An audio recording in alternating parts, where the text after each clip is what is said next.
Hey guys, I'm back with another tutorial for the large explosion using tyFlow Zenith. So I'm gonna explain to you how I set this up and how I did the retiming in batches, which was an interesting approach that I used instead of just caching out a big huge, actually 500 gigabyte VDB sequence and then reading from it in order to retime it.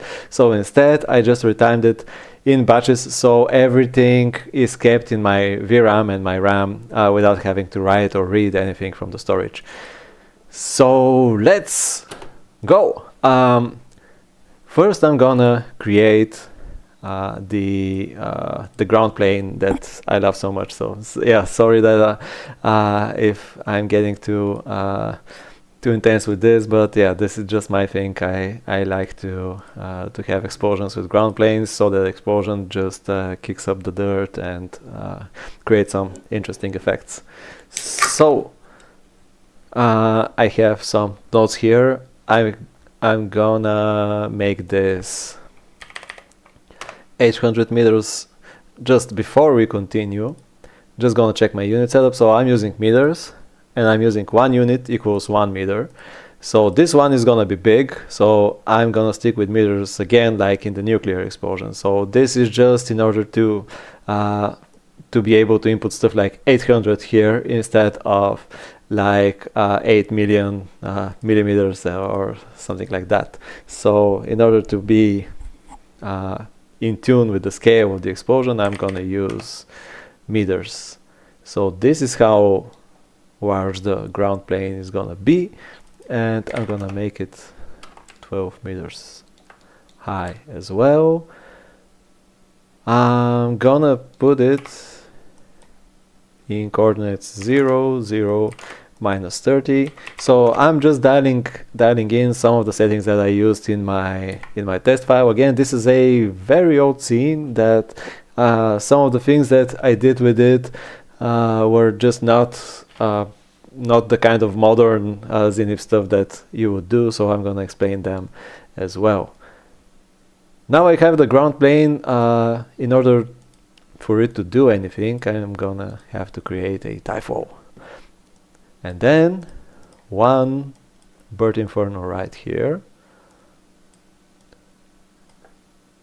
Before I pick it in the emitter, let me just double check my voxel size. So I'm gonna make this 1. And I'm gonna also mark it in my... Whoops. What am I doing? Hold on. Oh no. I'm just gonna mark it in my notes right here that I've already covered this. So I'm gonna use 1 unit equals 1 meter equals 1 voxel. So this is gonna make it just a bit easier to follow without any crazy conversions. And then I'm gonna pick the ground plane right here. So it starts burning immediately. I don't want it to be burning, I just want it to emit density, like full density of 1, no temperature. And yeah, basically that's it for now. It's also gonna emit continuously throughout the simulation. So here it is, 100 frames of emitting just density for the ground. Then I'm gonna add another emitter. Let me just make this smaller so that I could fit everything in the monitor. I'm gonna add another emitter. So my idea for this setup in general was that I'm gonna have something that starts smoking, something else that starts blowing up a little, something else just blows up to the other side, and then after a while, after all of those small explosions have went off and just created a mess here, I'm gonna create a large explosion that is gonna just blow everything away.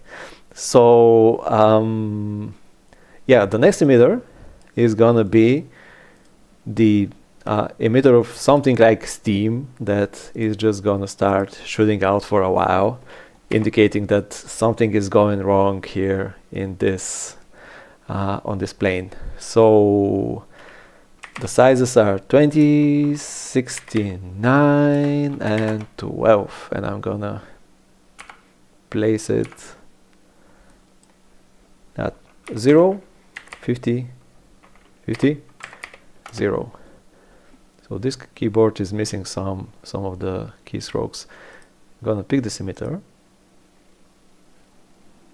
Oh, now since I'm at frame 73, it's gonna start emitting, but yeah, so now it starts burning. That's not what I intend for this emitter to be doing, so I'm gonna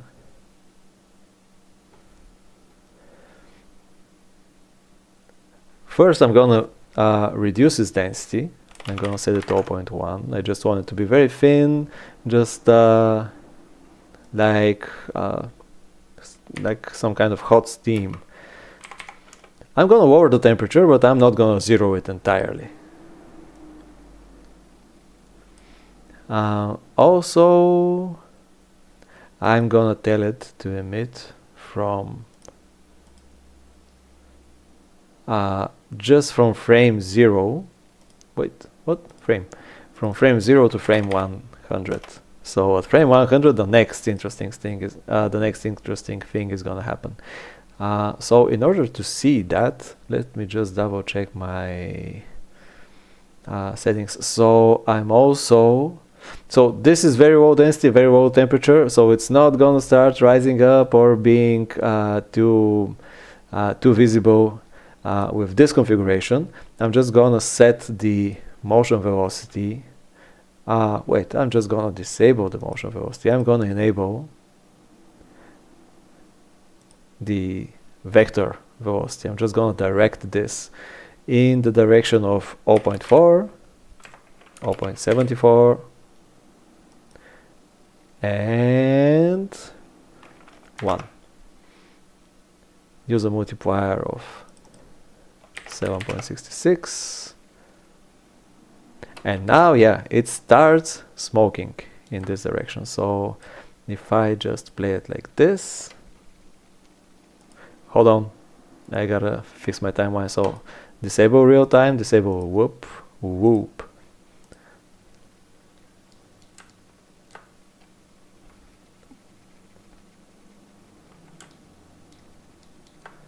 Alright, so it's gonna start shooting out some smoke. But yeah, even though my density is very low, it's still quite dense here. So one other thing that I'm gonna do, I'm just gonna go to the should I start with this or should I start with the simulation settings? So let me just let's keep it this way. So I'm just gonna go into the display settings, right there. Eventually I'm gonna also increase the opacity. Just let me check the smoke opacity right now. So I want it to look very thin. So one way to do this is by decreasing the opacity, but something else that I did, yeah, let me just reset it. Control and right click over the arrows is gonna reset it to default. I think that I'm gonna use some phase function for the smoke, so in order to make it more cloud-like. So I'm gonna switch to the Rayleigh phase function, and let me just double check my settings, and I'm gonna increase it in its intensity a lot. So like this, come on. If I set it to 10, it's gonna look brighter, 20 even more, and I'm gonna set it to 40. So this is one setting that looks good for clouds as well, so I'm gonna use that right here, just in order to make everything just a bit brighter. Alright, so this emitter, I'm gonna increase the timeline. So for the final animation, I think that it was 400 frames long. So I'm gonna emit this smoke for 100 frames. Then some of the other explosions are gonna start happening here. And then in the end, no, not in the end. At frame 200, the large explosion is gonna go off. But since this smoke is already quite curly, now it's computing up to frame 200, I'm just gonna lower the vorticity. So I'm gonna do this right now. I'm gonna use vorticity of 0.6, like that, so that it doesn't curve up so much and just doesn't become so noisy. Also, I'm gonna enable the PCG conservation right here. Let me just cross these off my list of things. Yeah. So these are the preferred settings for stuff that should look like explosions. So the PCG is better for rolling smoke. It's slower to compute, that's why it's off by default. And also, if you want an ideal spherical shape of the thing that you're emitting at the beginning, you might turn it off. Otherwise, it would help the rolling of the smoke better. Alright, so that's the jet that just shoots out in the beginning, so indicating that just something starts to go wrong, and then the rest of the stuff is gonna blow up. So right here, the emission ceases, and yeah, it just continues by inertia. Right, next I'm gonna start adding the other small explosions. So the next explosion, the first explosion actually that is gonna look really like an explosion, is gonna happen at frame 100. So, whoops. Maybe I should go back like this. Yeah, so it doesn't recalculate so many frames. Starting from frame 100 up to frame 100. But yeah, I gotta create the emitter for this. So I'm gonna create the next box. Again, make it display as box. And I'm gonna place it, so first off, it's gonna be 70 meters long, 37 meters wide, and 30 meters tall. I'm gonna place it -50, 0, 0, like this. So the first emitter is gonna start smoking, and then this one is gonna blow up. I'm gonna pick it here.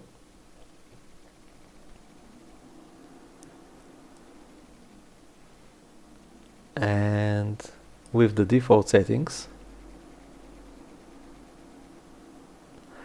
By the way, let me try something. I'm gonna turn off the RAM cache. So I'm gonna turn off Inferno recall.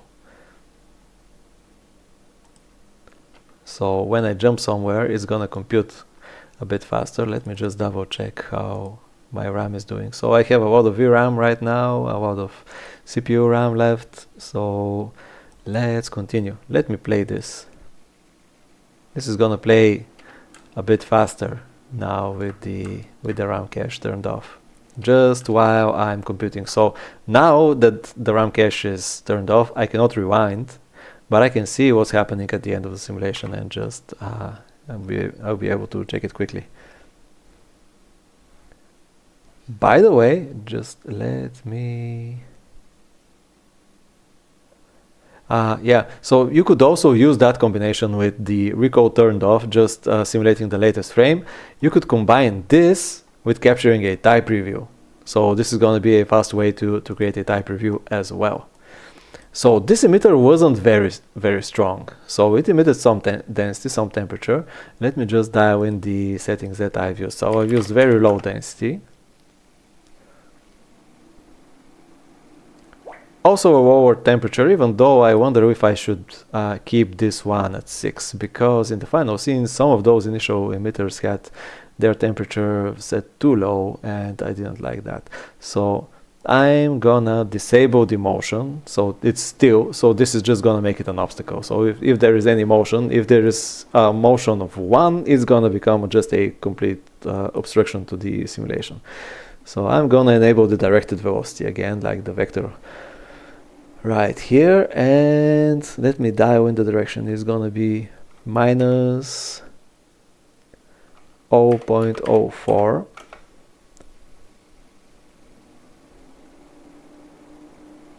Hold on, it's gonna recalculate a what now. Let me go back. Next, minus 0.7. And finally, 1. And the magnitude is gonna be 16.16. And I'm gonna have it explode in replace mode. I just wanted to force its velocity over the pre-existing sim. So let's see how this works. I'm gonna play it now. Nearing frame 100. Yep, just a tiny small explosion, so it just goes off without anything too violent. Alright, let me just double check my stuff. So just gonna go here and recheck my velocity. 0.4, 0.74, 1, 7.66. Alright, so that's gonna be the next explosion. Just a tiny explosion showing that more stuff is malfunctioning at this facility, whatever it is right here. Then I'm gonna add the next emitter. It's gonna kick in at frame 120. I really should have dialed back the timeline. Waiting for it. Yeah, go back to an early frame. So start at frame 120, finish at frame 120. I forgot the T. And 120 here as well. Alright, I need a box for this emitter. So all of the emitters are going to be just boxes, so nothing fancy. Make it display as box. It doesn't get any boxier than that. And 33 meters long, 80 meters wide, and 30 meters tall. I'm gonna place this at 0, 19, 0. So again, close to where the interesting stuff is happening. I'm gonna pick this emitter.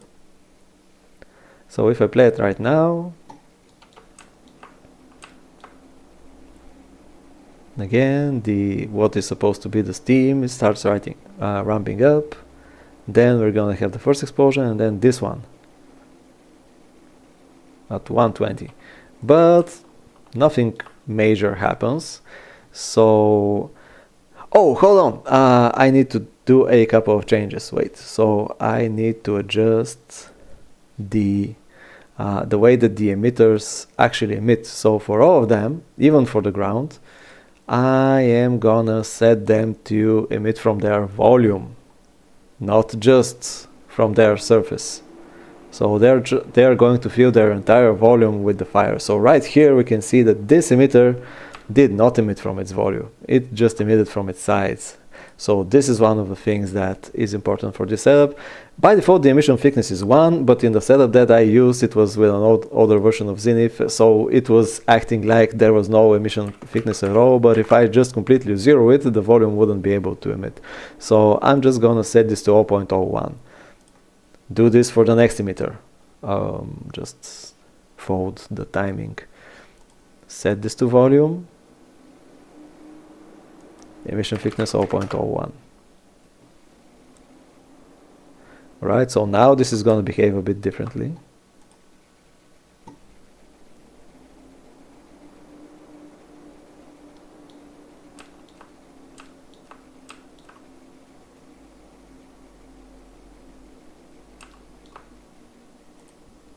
Alright, so the next explosion should be a bit stronger now that I set it to volume.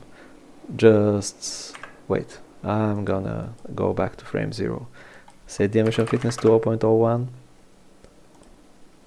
play it again.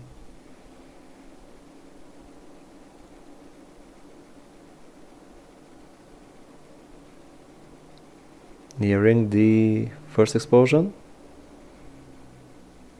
Alright, so now the fire continues for quite a bit longer. Then I'm gonna switch the next emitter to volume. Just gonna escape it, go back to the earlier frames, set this thickness to 0.01, and I'm just gonna dial in the rest of the settings for this emitter. So this happens at frame 120, and I'm going to have a very low density, like 1,000th of the density. Temperature, it's also gonna be very low. For my original setup I used 1.4, but now I'm gonna just dial in 2 and see what happens. And this one, unlike the other ones that emitted just directed velocity, this one is gonna emit pressure. So I'm gonna set it to pressure and use 260. Let's play this again. So this should make it explode in all directions and not just create some directed velocities. It's just gonna blow up in symmetrically everywhere. And it's quite transparent. Alright, so this blows up. Yeah, interestingly it blows up to the sides more.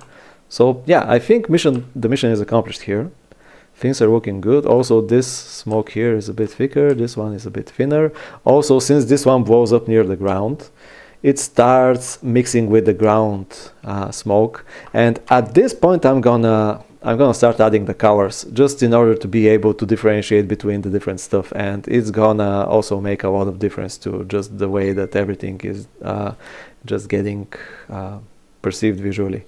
So let me set the color for the ground plane. So this one should be, let me just rewind back.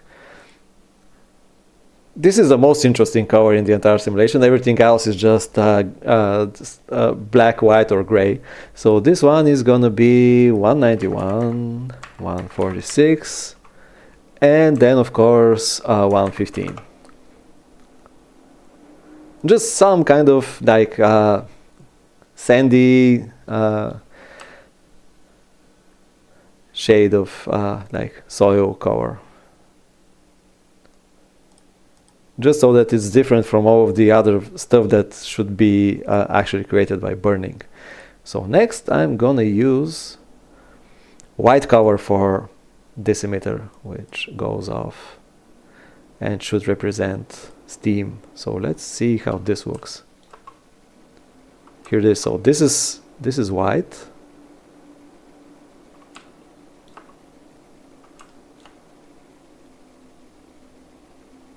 I actually wonder, so you can see right here that since it starts emitting up, let me just rewind back to the beginning. Hold on. My recall is turned off, so let me turn it on and just simulate a few frames so that I could scroll back. I gotta refresh it. Alright, so it's recaching it up to frame 37.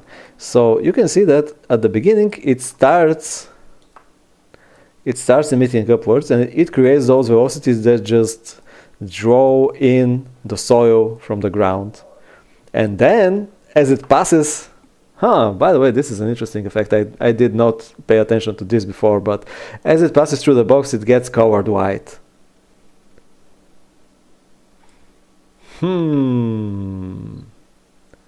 Very interesting. So should I actually change the mode of the color? Can I keep the white color just remain white and with the lower density, or and just at the same time the dust from the ground, I don't want to recover that. So what mode could I use here? If I use absolute minimum, is this gonna work? Alright, but Yeah, so the original smoke remains white. This one starts getting kicked up. So I think this is more realistic, but the entire effect I think is not really that good when we have so much of the soil mixed in with what is supposed to be steam right here. So I'm gonna move it up. Let's play this and see how it goes. I'm just gonna disable the Inferno Recall. I'm just interested in the last frame. It still manages to kick up some of the soil. All right, let's go higher.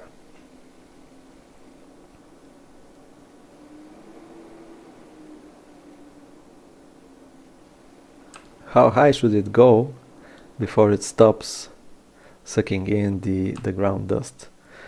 Well, there is one other thing that I could do. So I could just create a box right here and make it an obstacle. This effect is interesting, so I might want to keep some of that happening, but let's see. So let me add another Inferno emitter. So I'm improvising with this right now, by the way. I didn't pay attention to the whole thing, so I hope that it doesn't change the result of the simulation just too much. Oh, right, so now it by default it just starts emitting temperature and smoke. So I'm gonna disable all of that. Just go back to the beginning. Just gonna disable density, disable temperature.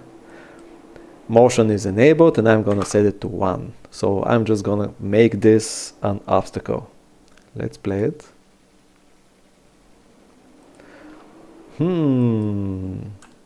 But shouldn't it have obstructed the flow of the ground dust? What if I make it? Wait, am I editing this one?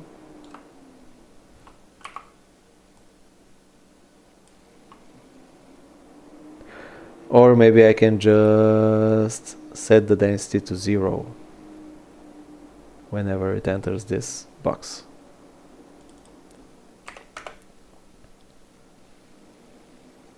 Wait, hold on, no. In order for it to act like an obstacle properly, I need to set the velocity in replace mode. So I'm just gonna force it to, yeah, I'm just gonna force it to kill the velocity. So now I can make it thinner. And maybe I will make it smaller. Let's see if I can have just some of that stuff picked up, but not all of it. I just don't want it to take over the entire plume here. How does this look? I can see a tiny stream that is trying to get in there.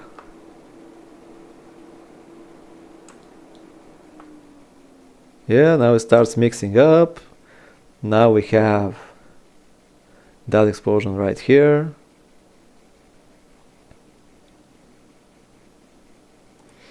Alright, so just in order to make it more interesting, I'm gonna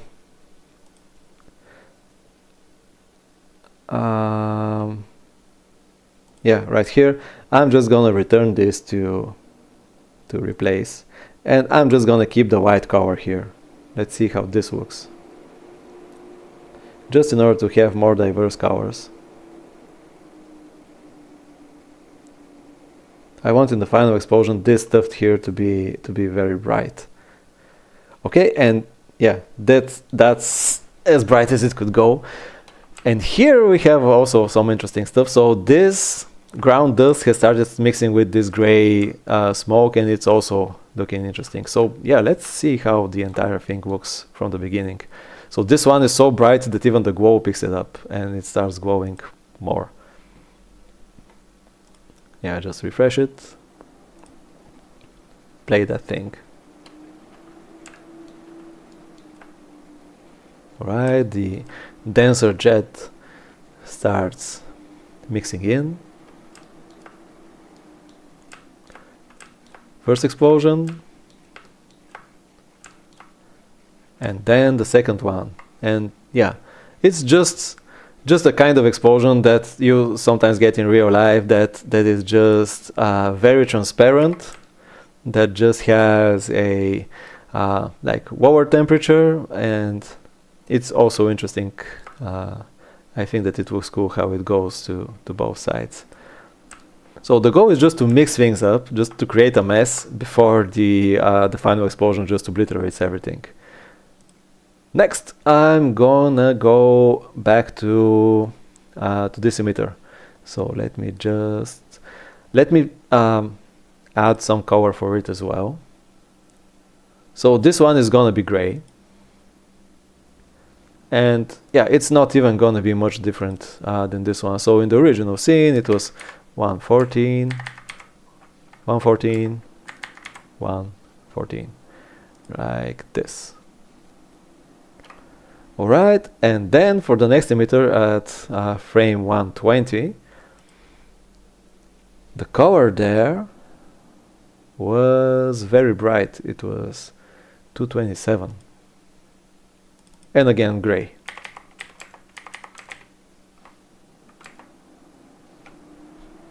Oh my god, something happened here. 227, yeah. And here, 227 again. I'm typing numbers as I'm simulating time frames every time, so let's finally see how these colors work and how they mix together. I stopped the playback when I started rotating the viewport, maybe?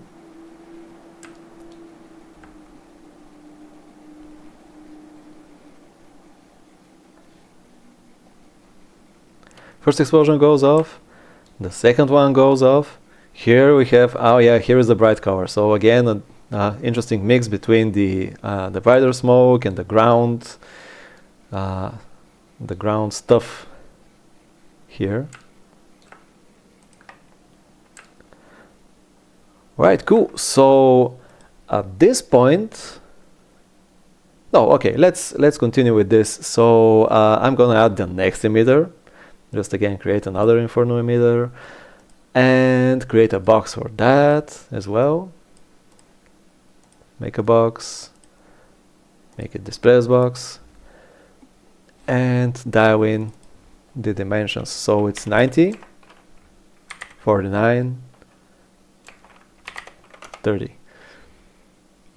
Also gonna place it at 50, 0, 0. Gonna pick it in the emitter, and oh, now I'm gonna simulate up to frame 188. Just I'm gonna have time to look at my notes. This one is gonna emit at frame 126, and it's gonna be the final interesting explosion happening. Right, so it already blew up at this point. Also, yeah, it blew up because it's a continuous emitter. So just gonna set it to frame right here. Maybe I should have scrolled even more. Set it to 126. 126.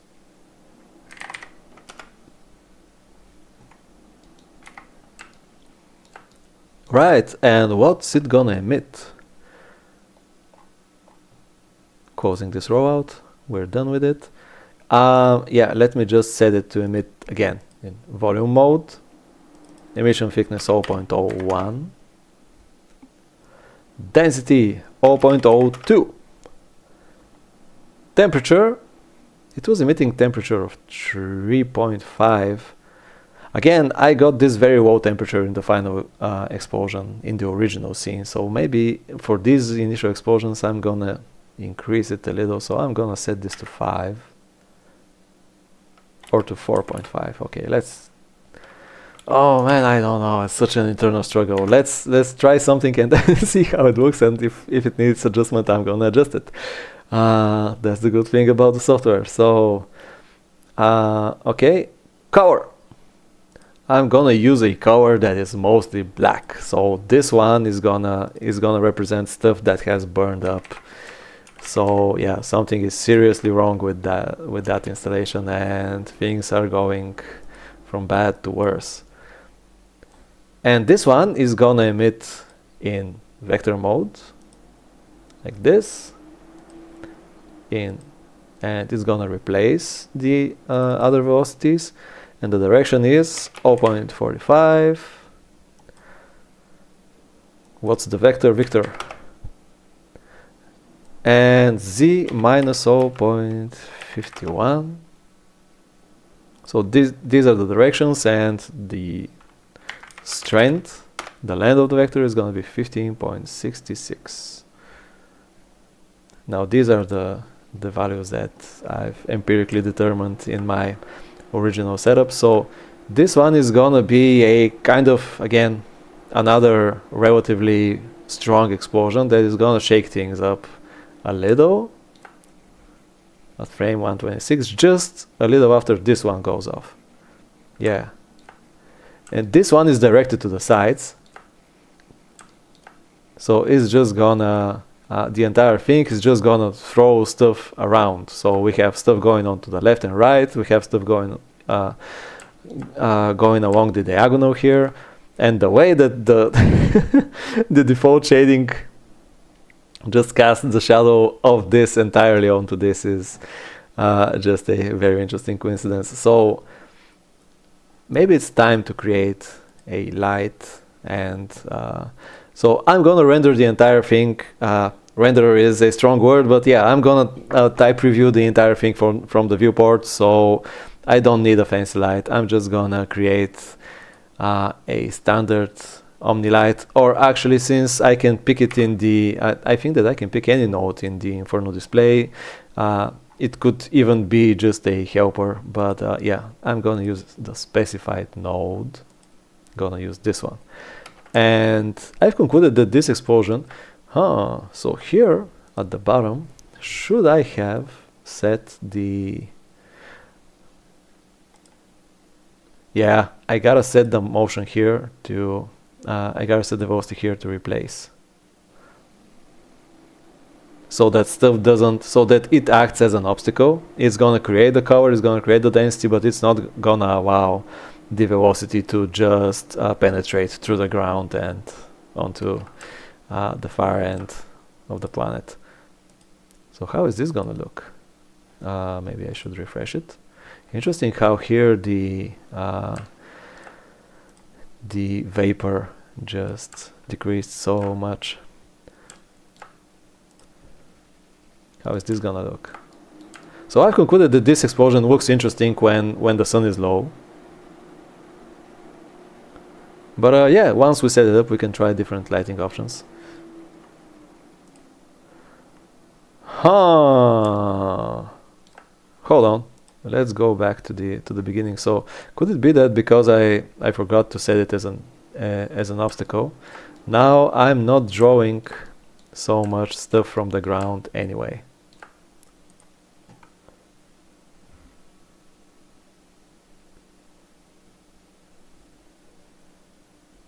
Should I disable this? Now it's not allowing stuff to rise from the ground and mixing here. So yeah, maybe I will just say goodbye to this emitter and this one as well. Okay, so that's the reason why I did not need those. So my improvisation proved just a yeah, just battling with stuff that wasn't actually a problem in my original scene. So here it is, the steam goes off. One explosion, another one. And now that the ground is an obstacle, explosions are going to react differently to it. So they are going to bounce off of the ground, and they are going to work differently. Let's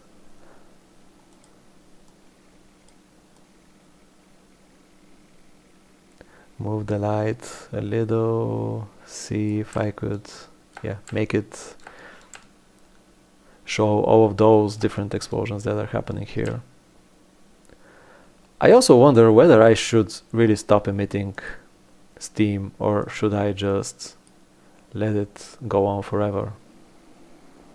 How is this gonna look?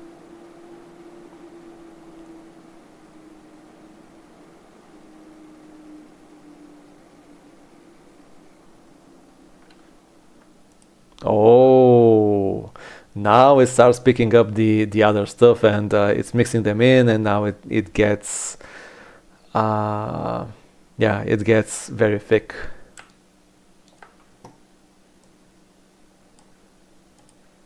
Let's see if this is something that would look cool, or I can just drop it and return back to the emission from frame 0 to 100.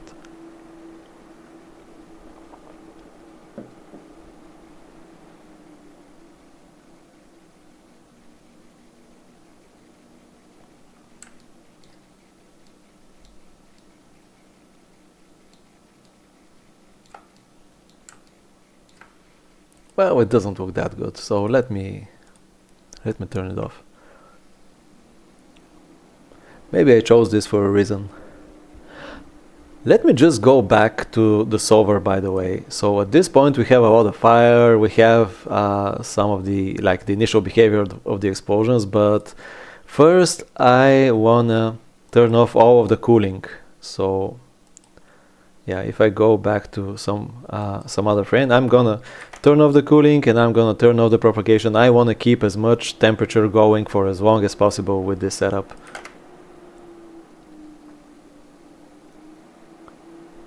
It has to be a bit more fiery. It has to, well, it has to be a bit more fiery, and let's play it.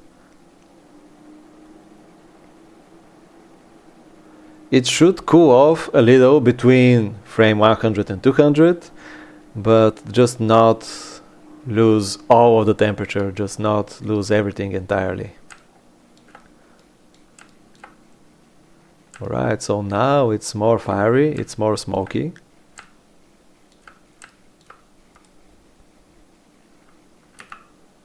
Wait. Alright.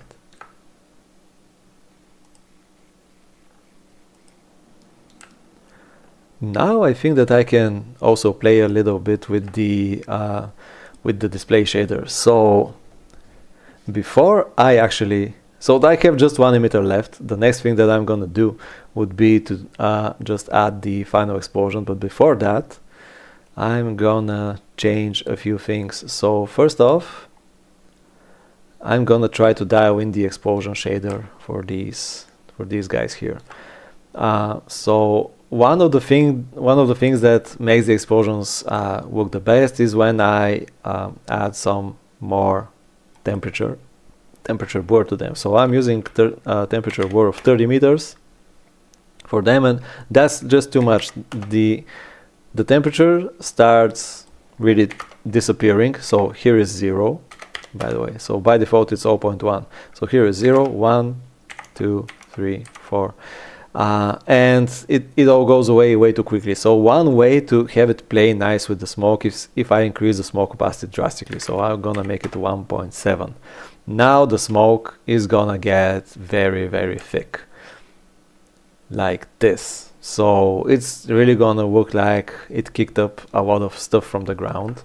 If I continue increasing the temperature blur to like 10, 20, I'm gonna start wondering why it's not working, and then I'm gonna open my notes and go and check the other stuff. So for this, it also needs a lot of it needs special attention to those things right here. So first off, I'm gonna just set the minimum to 0, so I don't want any of the temperature to be cut off, right? And I'm gonna just remove all of the other markers. The color gradient for the fire that I used was just entirely orange. So I had color of 255, 34, 6, and the same for the other for the higher temperature. So this one is for the lower temperature, this one is for the higher temperature. So I'm gonna have them with the same color, but internally the shader knows that the higher temperature should become brighter, so it adds this automatically. So I'm gonna increase the intensity to 30, and I'm gonna set those two to 1, like this. And now we are starting to get that kind of interesting shader. So with all that stuff that I did, I just increased the intensity of the temperature. So when the temperature when the fire is intense and the smoke is thick, the temperature blur. So here is how the temperature works with this one. So if you remember, there was some temperature even with the steam, so it's also glowing a little. So this is how just the natural temperature works. So this is kind of like the default Phoenix shader, or if you remember the old school Houdini shaders, they would look like that. Now, if I start increasing the temperature blur, 1, 2, 5, here, those cracks on the smoke start appearing, and this is the desired effect. So I'm gonna make it 10, 20, 30. And with 30, the temperature has already decreased a lot. So all of the glowing has disappeared from here. So now I'm gonna use the crease masking again. So there is a difference between the crease masking and the density and the occlusion masking. I might make a separate video explaining those. I might even use this setup as a base just to explain them. But especially with the crease masking, when you enable it, it's gonna increase the overall like brightness of the explosions. Let me just double check my settings. So here I'm using 2. 0.5 is the width of these like cracks that are forming here. So if I'm using a lower value, these are gonna close up. If I'm using a higher value, these one are gonna get wider. And so with this option, I can increase the perceived brightness of the explosion. And with the other methods, it's a bit different. So I know in advance that this one is going to increase it. So that's why it was not a problem that by just increasing the temperature blur above, it made everything quite a bit dimmer. So the final setting that I'm using is 0.5, like this. So after these explosions have gone off quite a while back, and I also changed some of the temperature settings. So let's see how this whole thing looks from the beginning. Yeah, it's a good thing that we're seeing how it looks from the beginning. Let me refresh it. No, I should have gone back to the start of the timeline. Go back, refresh it. Play it now. All right. And by the way, this look of the smoke is mainly because of the... Yeah, let's hold on. Just before I forget, it's because I'm an old man already. So if I go back to none, just let me double check if I should set the intensity. Like, yeah, if I go back to none, it looks like this. And yeah, it really looks a bit cloudier if I use the Rayleigh with 40. So it really looks more like a cloud. So it's not actual ray traced scattering with using a phase function of 0.7 like in the V-Ray volume grid, but it does a very good job for the performance that you get in the viewport. So this is one of the settings that is gonna make especially white vapor look properly in the viewport. So yeah, when I said that I'm an old man, I really meant it. So what was I doing? Yeah, so I wanted to check how the whole thing works in animation now. So first explosion. Now there is some interesting variation here in the cover as well. Maybe not very realistic. This is an interesting moment. Yeah, okay, so this temperature right here is something new, is something that I didn't use in the original video. So in the original video, this section at this moment was kind of pinkish. But yeah, the way that this thing glows right here is interesting. So I think that we're gonna have an interesting effect after all. And yeah, here the cracks start glowing. So this is the crease masking.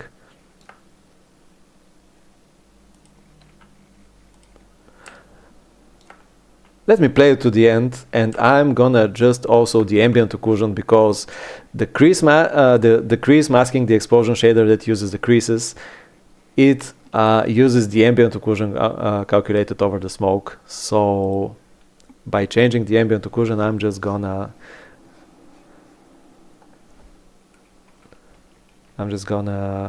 change the effect that the explosion also works. Let me just mark the things that I've already covered again in my notes. So we got the display blur, we got the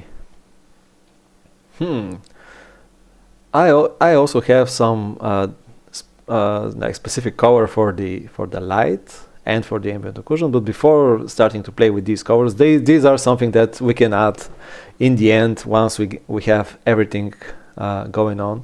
But before that, let me just change the actual settings of the ambient occlusion, because it might change the way that the entire thing works.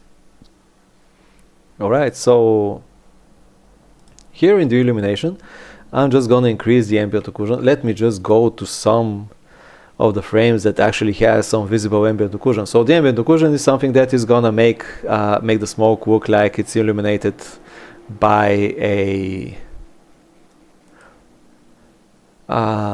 dome white or like a sky white. So for example, it is gonna help those areas right here to not just be entirely in shadow. So actually it's already happening here. So if I set it to 0, now this is going to be completely black.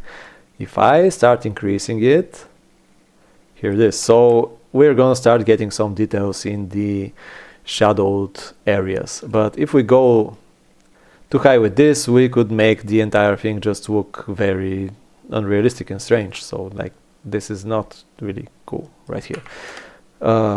0.W was an interesting number. Yeah. Right, and I'm gonna change the ambient occlusion settings right here. So if I decrease, let me even play it a little more until the point where it's more prominent, like this. Right, let's just zoom out a little. You can also see these interesting ripples, and all of this is just a play by the solver. So this is why I love the ground plane, because it just naturally generates this kind of shockwave effect without it leaves the solver to do its own thing and make stuff interesting without actually helping it. So yeah, it has the downside that there is just no control over this unless you start playing with the conservation settings, which is gonna change the look of the entire scene. But on the other hand, this is just the natural effect that occurs, and having natural blast wave interact with natural explosions, just everything in the package interacting with one another in a natural way is a plus, I think.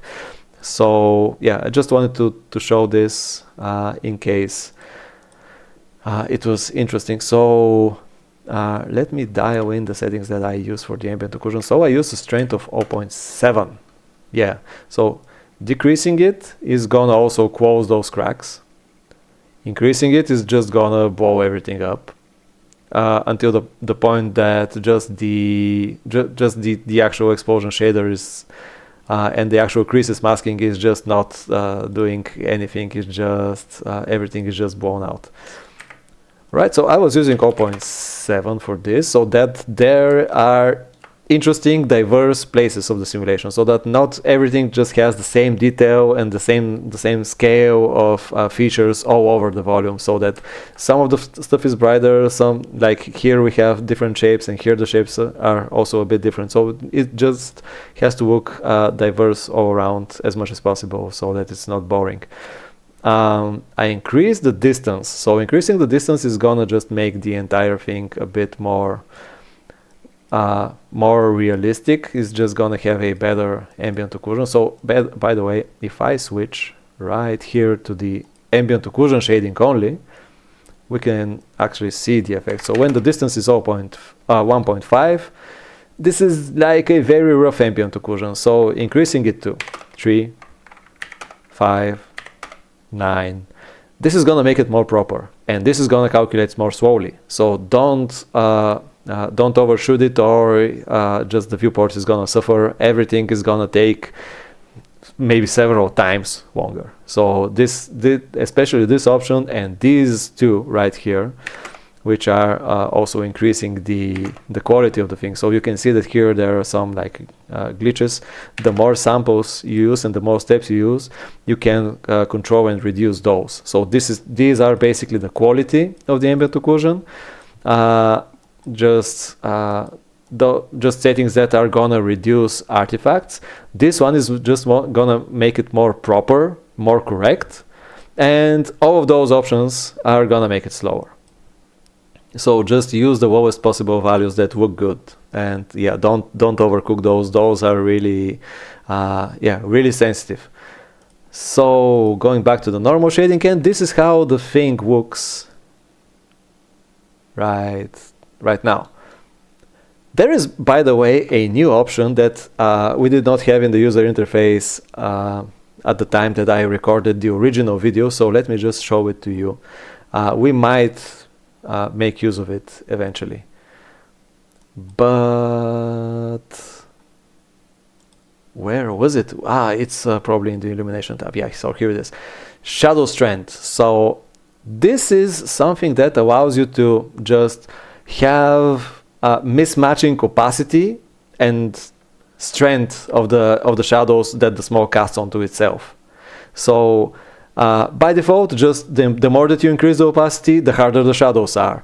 But this one allows you to just mismatch them. So you could have high opacity like here. So I've gone way too far. The opacity is 1.7 times stronger than originally. So actually this formula doesn't exactly work like that. So it's even stronger. So the shadow strength, if I reduce it right now, I could have very high opacity, but like very, very transparent shadows. So if this is the kind of look that you're after, like this even, so the alpha is just gonna be huge, like everything is gonna be almost entirely, almost completely opaque, but the shadows are gonna be very mild. By the way, these artifacts right here are because of the shadow step size. So by default it's 5. If you start lowering it, the shadows are gonna get more precise. But for the sake of performance, by default this is 5. This means 5 voxels. Going back to 1.7, the other thing that you could do is to reduce the opacity of the smoke and increase the shadow strength. So it would be more transparent, but it would cast harder shadows. So yeah, these are just different controls that allow you to have more control over the way that the smoke looks. So just wanted to mention this. I'm not really sure if I should change it right now, even though I'm inclined to. So if I do this, things here don't really look that great. Yeah, and I can also even overcook it even more. But yeah, let's keep it at 0.7 and see. This might come in use when I start like rotating the light and tweaking like the final look of the explosion. So yeah, at this point most of the shading settings are already the final, so I'm gonna go back to adding the final emitter and just creating the ultimate mess that this setup is gonna be about. Adding the emitter, rewinding back to frame 0, so I don't have to wait to just optimize everything. Add a box somewhere, it doesn't matter where. I'm gonna dial in the position and the dimensions manually anyway. Let's just scroll up to my settings. Yeah, so this one is gonna kick in at frame 200.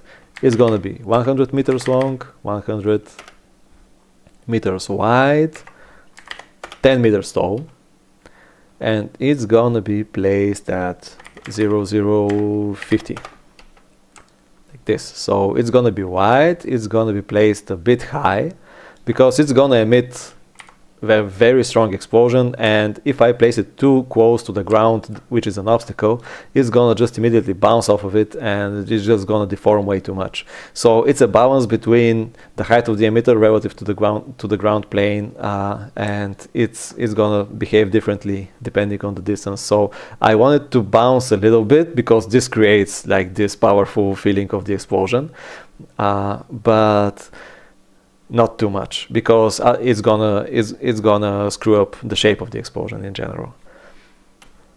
All right, so this one I'm gonna pick here. I'm gonna adjust the timing because now it's gonna just start emitting right away. So it's gonna emit again just for one single frame at frame 200, and that's the same frame where it's gonna end.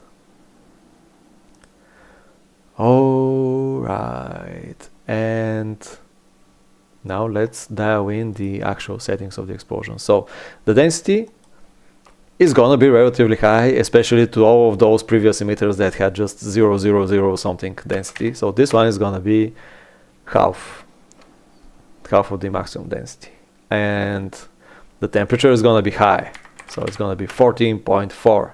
So this is in normalized units. If I just remember correctly, this is gonna be something like 4,000 degrees Celsius, something like this. Off the top of my head, maybe 4,500. And the color is gonna be something grayish, so like the color of everything burning. Not gonna make it like too dark because it's gonna take away some of the details from the explosion. Not gonna make it too bright because I don't want it to look like a happy little cloud. So yeah, and it's gonna blow up in pressure mode. So it's not gonna just create those velocities in some direction. It's gonna create pressure in all directions, and it's gonna use 1000 as a multiplier. And yeah, now is the moment of truth. Let's play it and see how this is gonna look. I wonder what was up with those gray things here.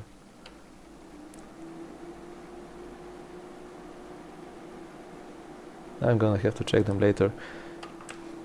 Yeah, these are worrying me a bit, but yeah. Let's just see how the overall thing looks, and then I'm gonna start looking into it. Right, so now we have the first explosions. Now just letting it unfold, just preparing the anticipation before frame 200.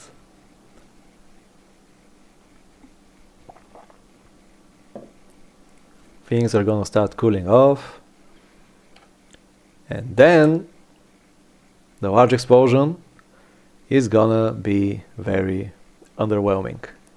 Ha!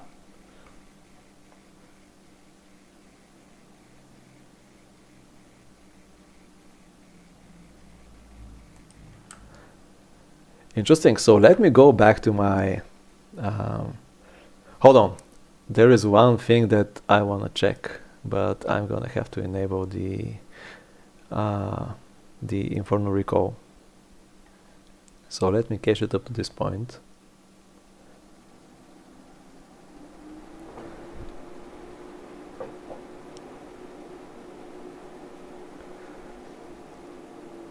Right, so I think that I already disabled the cooling, disabled the propagation, but I gotta check the conservation settings and the adaptive grid settings.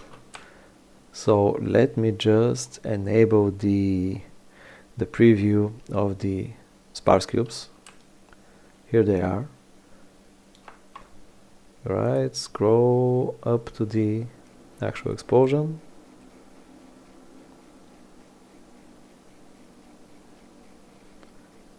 $195, $197, here it is, we're almost there. $198, $199, $200.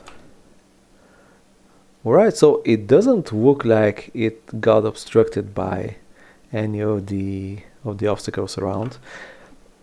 I have in my notes, I know that I used source buffer 2, so I'm using 2 layers of sparse cubes around each of the emitters on its very first frame of emission. But it looks like I don't need it here, so we have all of the cubes already acting. So it's not gonna clip the explosion or anything like that. Oh yeah, my conservation is pretty weak. So let's,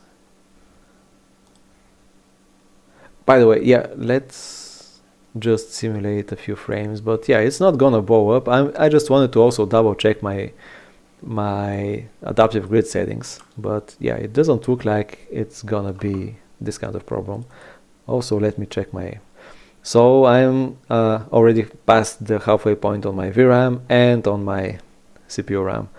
So gonna turn off the sparse cubes now, and I'm gonna start increasing the conservation. This is gonna help the pressure, so the pressure feeds directly into the conservation, and more conservation is gonna help. I should have, yeah, let me cancel this. I should have just restarted it. So changing the conservation is just gonna change the behavior of all of the other explosions. So this is something interesting. I need to look into this. It's gonna change the way that the other explosions behave. So I better start from the beginning and see if everything still looks good. Now that I press escape to escape from the magnifying glass, I also stopped the simulation.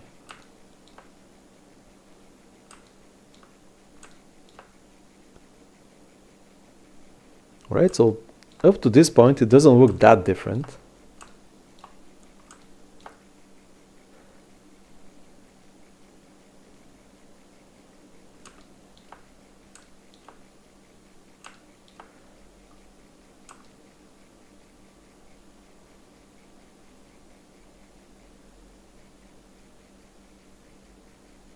Here we have the dark smoke, here is the brighter one, and yeah, here actually in the plume itself.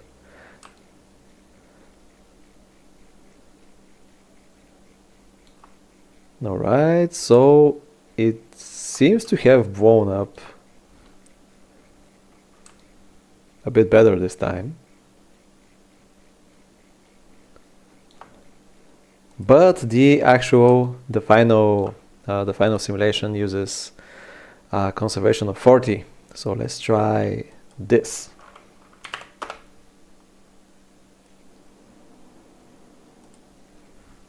Let's see how this is gonna behave.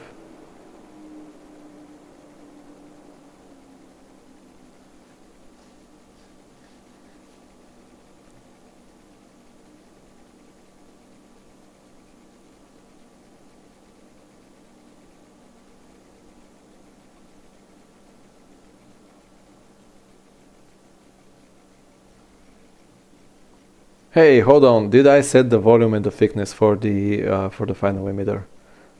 Let me just pause it. Nope, it's just emitting from the surface. Let's go back to a conservation of 10. Let's fix the emitter, and then I'm gonna enable the conservation. So changing 2 options at a time is always a, oh, hold on, yeah, is always a bad idea. So let's just fix the emitter. Let me set it to volume. Let me use just a very small thickness. So this is just gonna expand the emitter by 0.01 meters, so it's gonna get 100.02 meters in length and in width because of emitting in the 2 directions. So yeah, let's play this again. So this one is supposed to be much stronger, so I just did not adjust these things that I was supposed to. And then I'm gonna start changing the conservation, because I have the internal feeling that conservation of 10 meters it's not gonna be enough.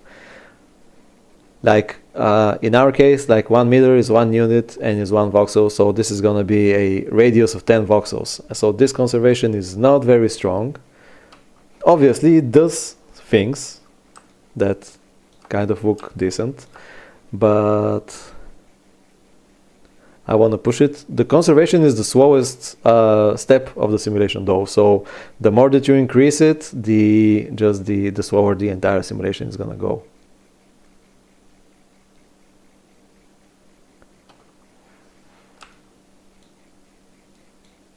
All right.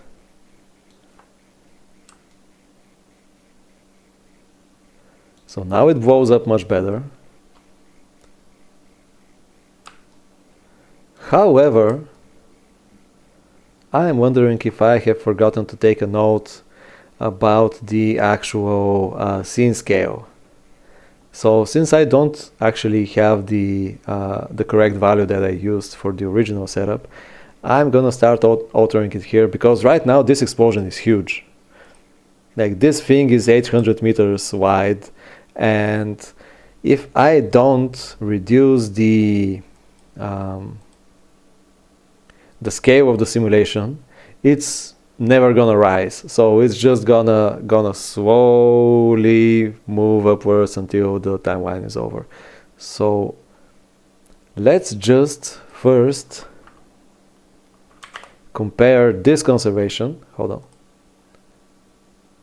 to the final conservation that I used. Now let's see how it works with conservation 40 compared to conservation 10.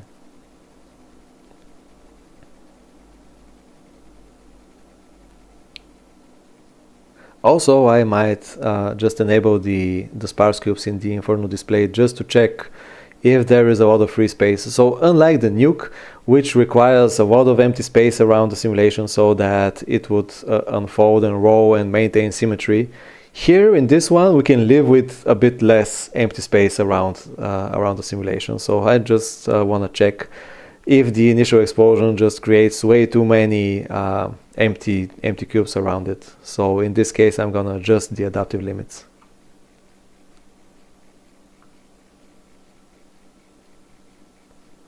Right, so now the entire thing is behaving a bit more differently.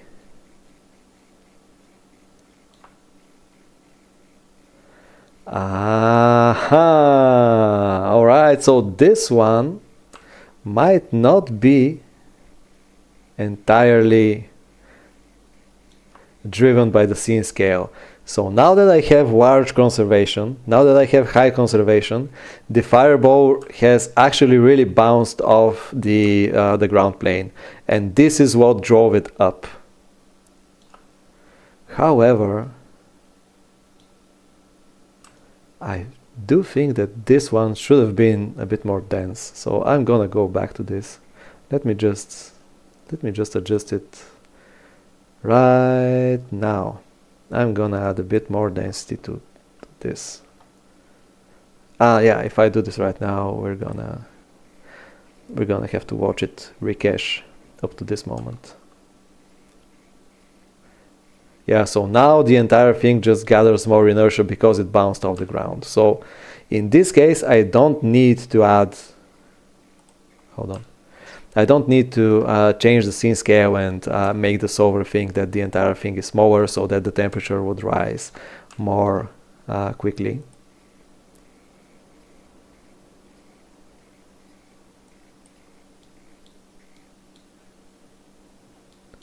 But yeah, this thing here that is disconnected from the explosion is something that I don't like. VRAM limit reached. Oh yeah. Right, so the time is coming for me to add the Inferno Bounds and just have the entire thing constrained by the camera limits.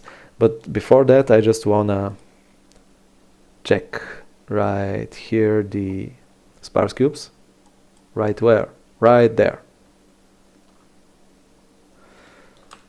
Well, yeah, it's true. The sparse cubes are way too liberal.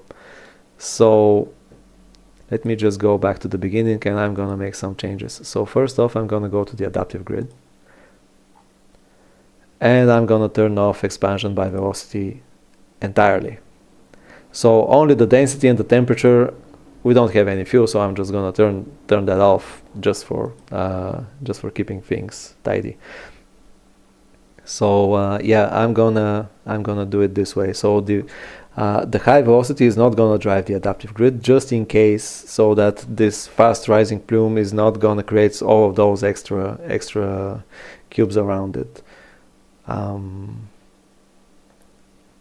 Alright, and I'm gonna also make the smoke here a bit thicker, so I don't want it to get so to just dissolve that much and just disappear from the preview.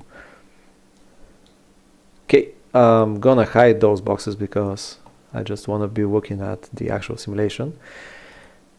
And yeah, at the end I'm gonna enable them again. Man, look how thick it is right now.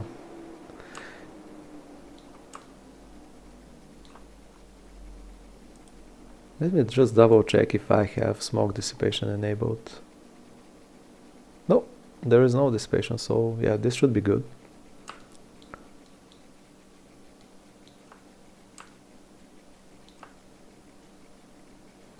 Right, so the steam went off. So at this point, just pausing it for a second, I might play a little with the shadow strength again. So if I lower this to like 0.3, 0.2, now this is gonna start looking much more differently, but also this is losing a lot of its opacity. So yeah, it's looking a bit weird at the moment, so 0.2 is maybe a bit too much.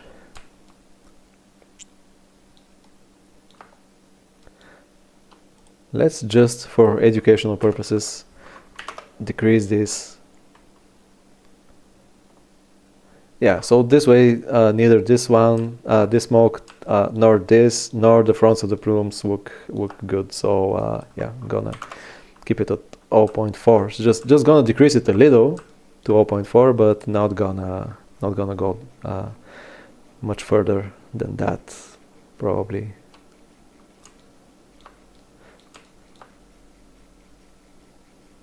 So here there is some cool rolling of the smoke, and now when the large explosion kicks off, it's gonna blow that thing to the side. And here we have also some interesting swirls starting to appear. So yeah, just the blast wave of the entire thing is just the way that the natural blast wave looks. Look at this thing right here.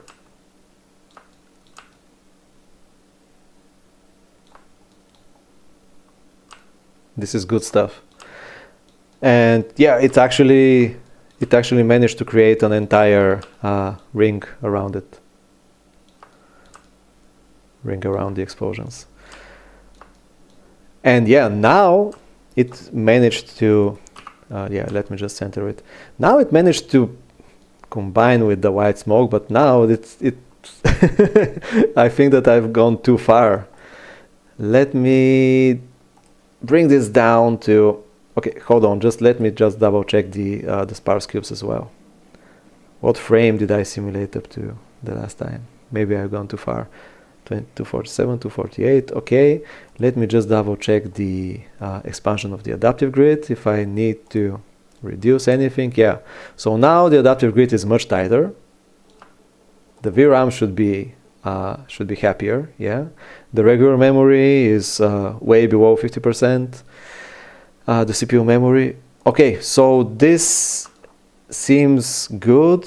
I don't see any ugly stuff from the adaptive grid, just clipping the simulation too much. But if you start seeing some artifacts, you can increase the adaptive grid limits a little. So yeah, basically just lower the threshold is gonna increase the adaptive grid over the around the simulator. So it's gonna mean that right now, wherever there is density higher than 0.01, it's gonna drive the adaptive grid. Density lower than this one is not gonna do anything to expand the grid. So if you want the grid to expand more, you have to lower this. This way, more of the densities, even the smallest densities, are going to drive the adaptive grid, and it's the same idea with all of the other channels. Okay, going back to the white emitter.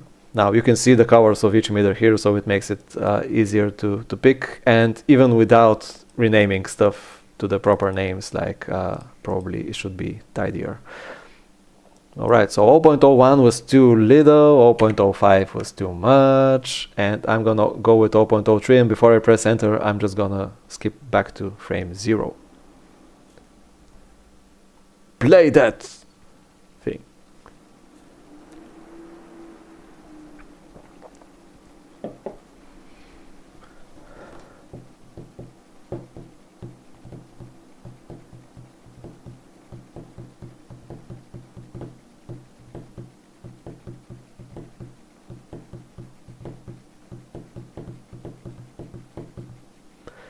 Cool.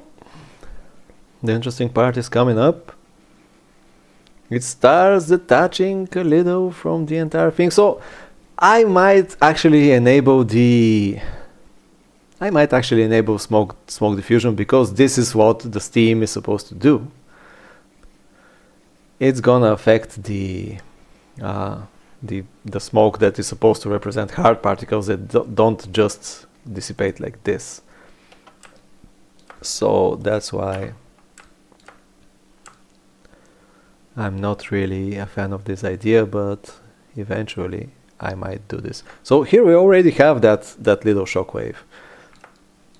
By the way, something important that I have to mention is that when you increase the vorticity, those pressure effects are gonna decrease, because the more vorticity you're gonna have, the more noisy, the more noise you're gonna have in the velocity field, and it's gonna battle against just the way that the conservation does those kinds of things. Right, just pausing it at the right moment.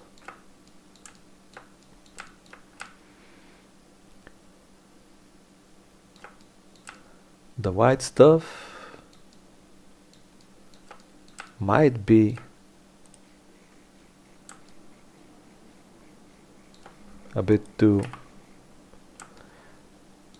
dense still.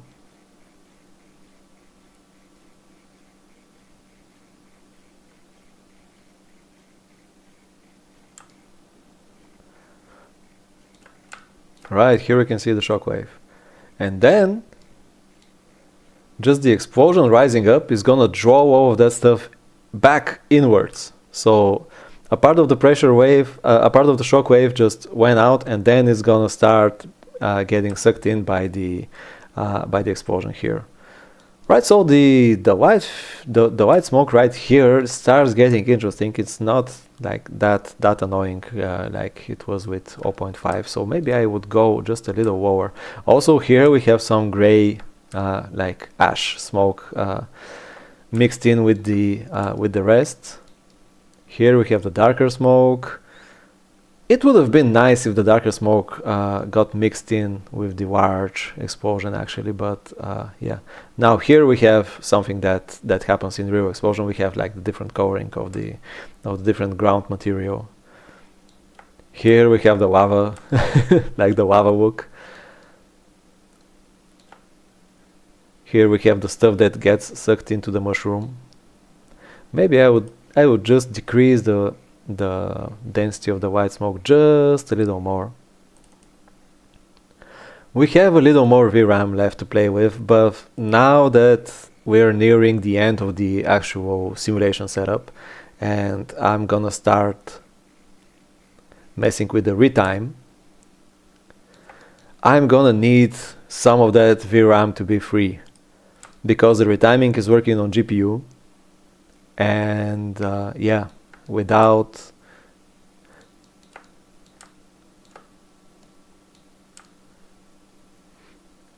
that VRAM, it's gonna surrender.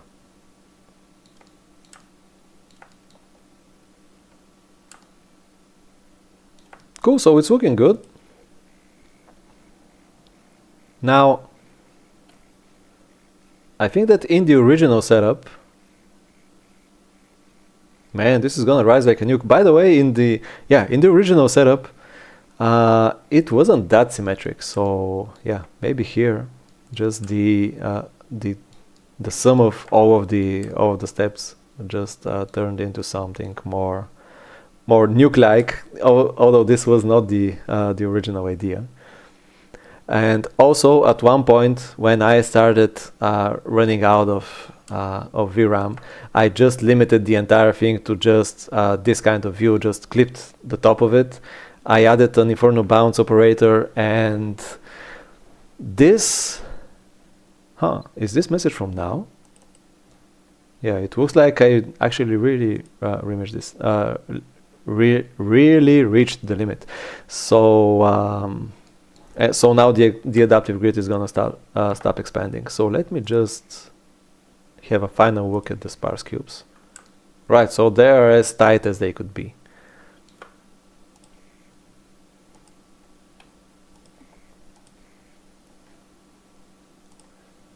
Okay, so I'm gonna decrease the density. Let me just go back here. I'm gonna create a camera. Hold on. So let me just actually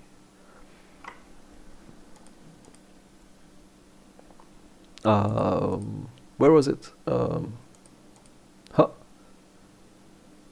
I'm just gonna show the save frames, right? Like this. By the way, yeah, let's just play with the illumination a little. So if I move the light here, if I move it to the other side, yeah, the thing is gonna look more different. So the thing that I wanted to capture with the camera angle that I used in the original video was this, just the blast wave of the explosion, just curling up, just blowing away this smoke. So that's why I picked a camera that was looking from this side. So alternatively, I could use a camera that looks from this side. But I also think that just the way that the smoke looks from when the fire and the smoke work together when illuminated from the back is cool. So maybe I'm gonna keep this light position, and I'm gonna use this camera. Let me just move this a bit to the side so I could have a better look at the entire thing. But yeah, maybe that's just gonna be it.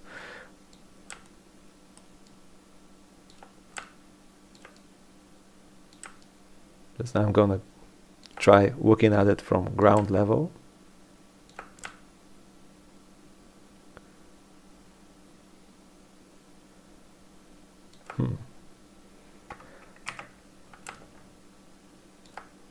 Something like this. And yeah, maybe I'm gonna zoom in a bit more. Something like this. And is it? Oh no, you scroll bar, why did you yeah, why have you forsaken me? So yeah, let's keep this. I'm gonna create a camera from this view, make it as standard as it could get. I'm gonna add some Inferno Bounds right here. I'm gonna pick the camera now. Inferno Bounds, just don't forget to change the density here. Pick the camera. Change the density. I'm gonna make it 0.23 because I just have the internal feeling that 0.25 is gonna be too much again. Okay, so is the Inferno Bounds gonna behave as expected?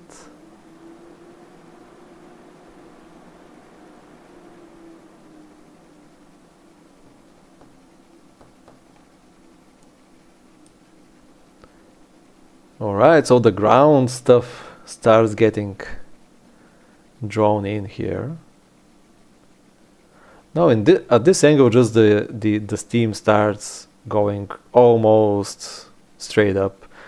So it's not that interesting. I had pointed it to a bit to the side, maybe yeah, just aligning it with the other camera that I used.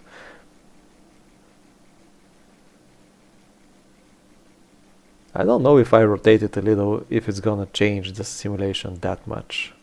Just to have it more, just to have the steam go more to this side, like this wave go more to that side.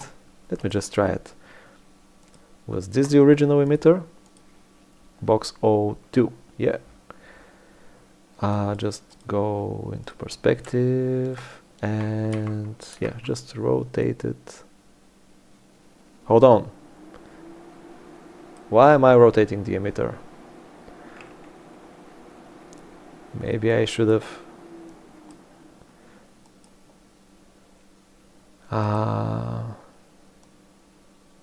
maybe I should have rotated the actual vector here, because this way I don't think that there's gonna be much of a difference.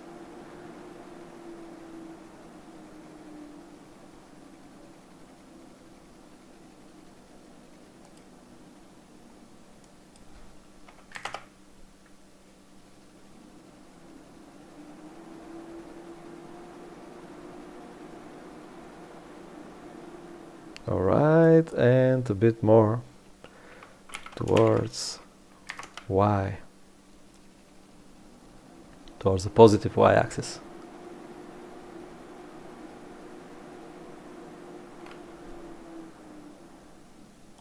So how does this look from the camera? Maybe I could help it even more, so I'm gonna reduce the Z 0.7.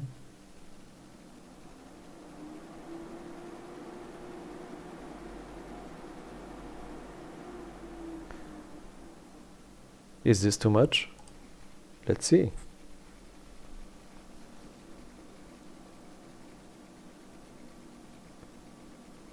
Now we have the first little explosion, the second, and the third one.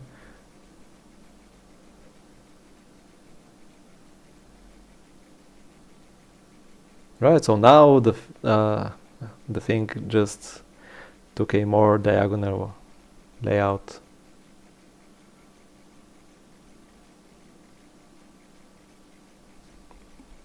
Let me just keep an eye on the VRAM. It's quite low at the moment. Here's the explosion, is pushing all of those.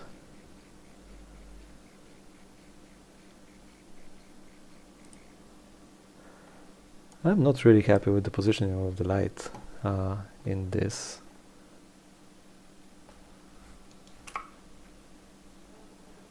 Let me just check the perspective view again.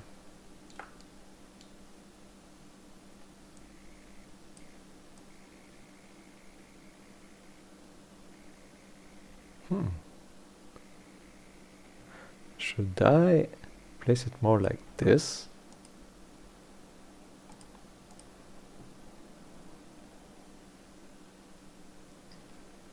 Or should I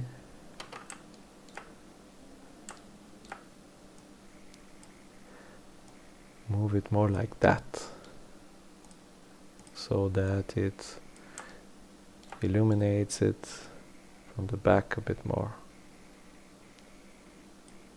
By the way, maybe now is a good time to actually try lowering the shadow strength even more.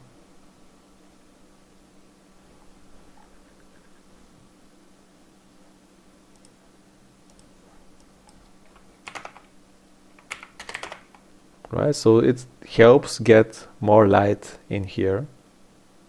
But yeah, now we have just this large blob of whiteness. With more shadow strength, this actually looks more interesting, so I don't know if I should be lowering this. Yeah, let me try to overcook it. Yeah, even this doesn't look that bad, but maybe one is better. Okay, how does this look in motion? Is this the camera view? Okay.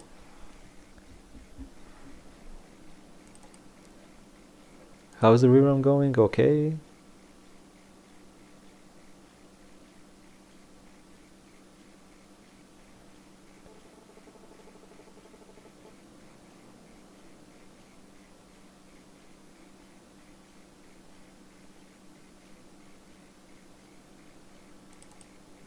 How about now?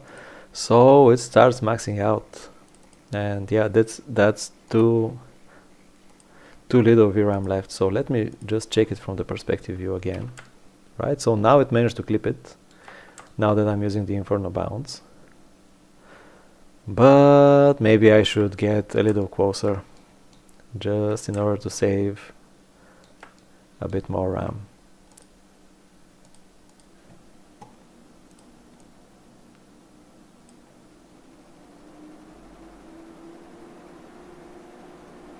Oh, god damn it. Now it's gonna recalculate the entire simulation. Hold on.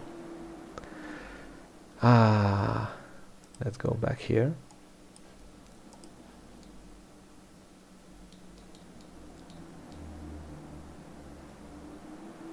No. I should have disconnected my camera from the Inferno Bounds. That's what I should have done. Can I undo these?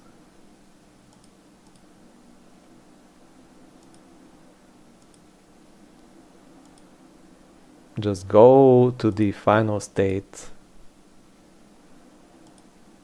of the camera.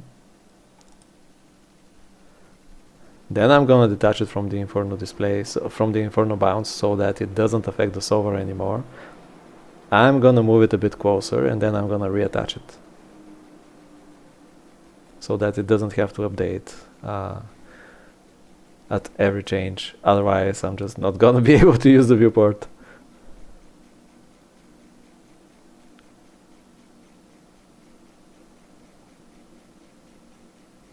Almost there.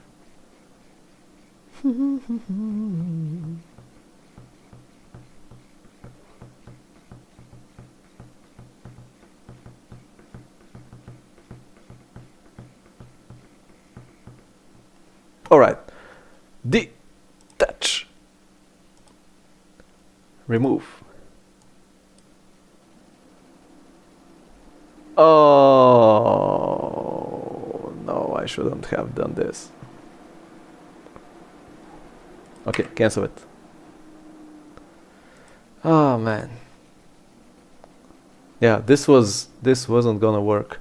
So what I should have done was that I should have just disabled the Inferno recall. It's not too late to do that. Actually. Come on, come on, come on. Okay, let's just disable the Inferno recall. Let's just go to frame 250 quickly.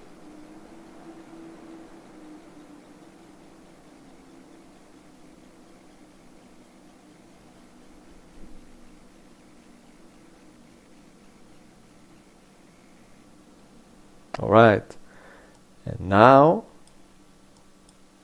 I'm gonna adjust the camera. Just zoom in a bit more. And yeah, something like this. Hopefully this is all right. So let's just no, now I'm clipping it too much. So yeah, let's try this one. Hopefully this would be good for the VRAM. Go back here, reattach the camera to the Inferno Bounds, and just simulate without the Inferno recall. It's gonna be faster this way.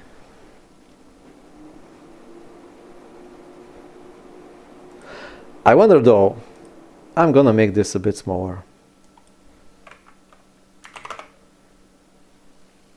That's just way too much steam. It's good to have something interesting mixed with the final explosion, but let's just not take it too far. Okay, let's try this.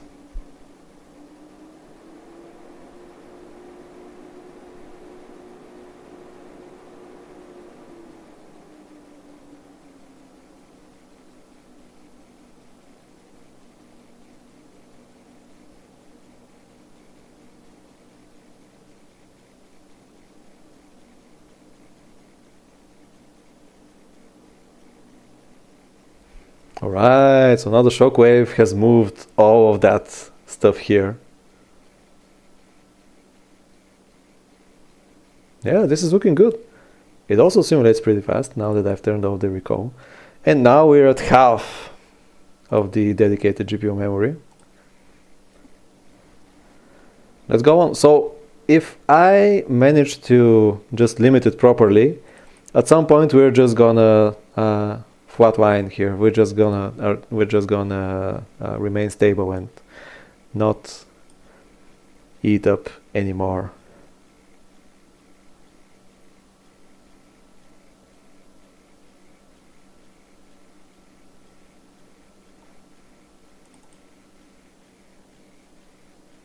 Yeah, maybe I went too far.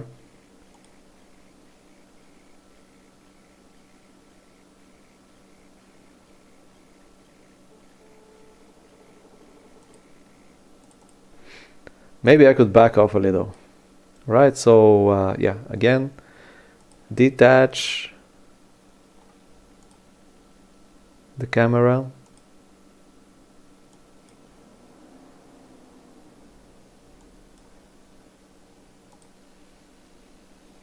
No, hold on. Just gonna use this as a reference. Move back just a little. Not too much. Something else that I want to try would also be just I'm gonna increase the vorticity a little because yeah, I'm getting too much smooth stuff. This might impair like the general flow of the of all the explosions. It might make them roll slightly worse. Wait, why am I? Yeah, let's go to the beginning and just watch it. Refresh. Play it.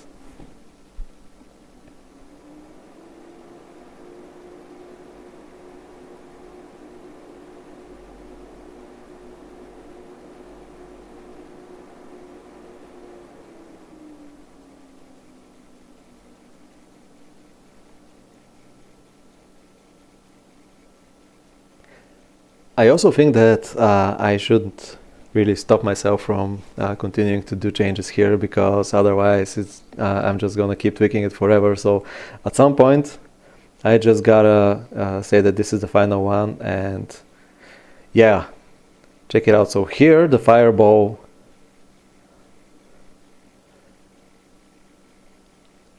lost its shape like slightly earlier. There is still this big vortex going on upwards. Also, there is one more thing that I need to warn you about. Let me just check the blast wave, because it might have also suffered some changes from the... Did I forget to... Oh man, did I forget to reattach the Inferno Bounds? Yeah, let me pick the camera.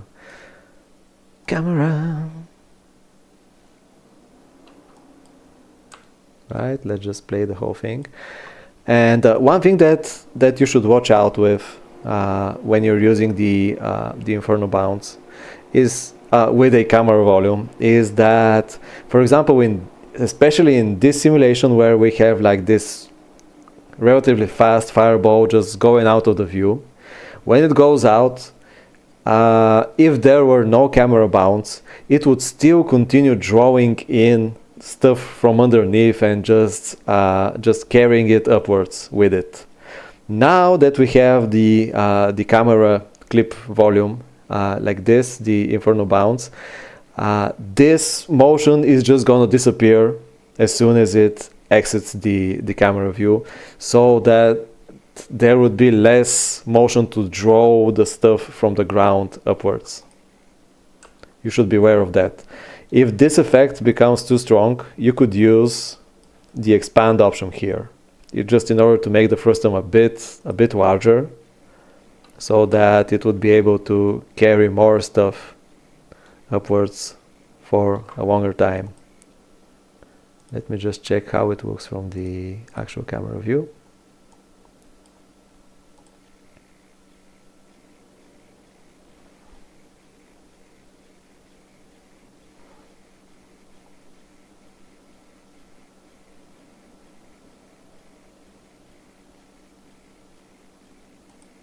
Yeah, so now that most of the explosion has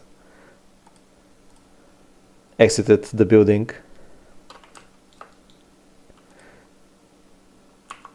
this lighting here is not that good. So I wonder if I should try this for one final time. Okay, so this looks more interesting, so maybe I would keep this. Right, I'm just gonna do a couple of changes to the display. I'm gonna change the light cover, just make it a bit more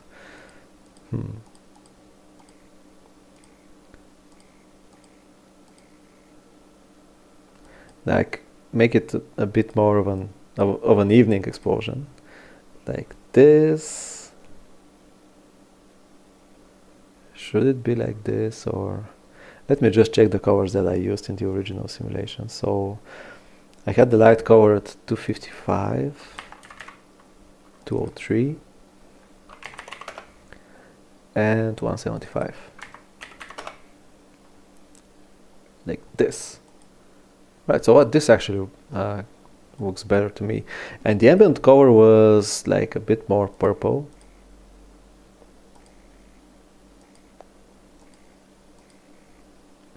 Like the brighter it is, the brighter the ambient occlusion is gonna be. But I just used some more purplish tint, and it affects this part of the smoke right here. So it goes between this and that, and even this. So if I leave it like this, if I increase the ambient strength to 0.3, is it gonna lose its features and become too flat? It kind of does. Yeah, so maybe I'm gonna keep it like this. Alright, so yeah, so here is the original explosion. So in this one I finally gave up and moved the light to the other end, moved the light to the left. So well, for this one I'm just gonna keep it like this. It doesn't really matter since you have all of the steps so far. So yeah, like people who actually have talent with this, you can do a better job than me. So yeah, let's just watch everything from the beginning. I'm just gonna check the tyFlow again. The Inferno recall is disabled, so this is gonna be a fast run through the timeline just to see how the thing looks. And yeah, actually, let me even just capture a type review with the Inferno recall turned off. Yeah, let's run it to the end. Let's run it through the entire timeline and just see how it's gonna look. I'm gonna disable the grid. Should I disable those as well? Okay, so I'm gonna keep them for now. Maybe I'll just make them, maybe I'll just hide them.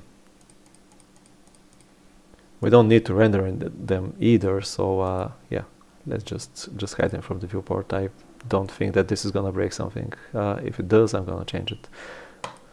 Right, let's just create a type review in order to just get a sense for the actual. Was this so high above the ground originally, or was this because of my experiments where I tried to block it off? So I should have moved it a bit lower. So let's just capture a type review to see just the speed of the simulation in yeah, in the final video, so that we could decide what to do with the retiming after. So overall, I know that this simulation looks good while we were running at it, while we were running it in the viewport. But when you see the video, it's too fast. So I'm gonna use this setup to just show you my retiming workflow that I used for the original scene. So in the beginning, I thought that I would retime it to a quarter of the play speed, but then this looked too slow to me, so it looked like it just lacked the impact that the original simulation had. Now we don't have those interesting things happening with the blast wave though. We have more details here, but here it's not that good, so maybe I'm just... Oh man, yeah, if I keep doing this I'm gonna go on forever, but eventually, yeah, I'm just gonna save the scene file and try it with a little less vorticity, so something between 0.6 and 0.68. So for example 0.63 is a good number. So yeah, I'm gonna try this later, so I'm not gonna drag this video out any longer. So right now this is interesting. Frame 275, things are not bad at all with the VRAM actually. So it looks like that with this camera I'm just gonna be able to do the entire thing without running out of VRAM. Or is this because I've turned off the RAM cache? But I'm just gonna check the option to have the RAM cache always stored on the CPU RAM. Right, so at this point I think that the video could actually end. But yeah, let's see if anything else happens near the end of it.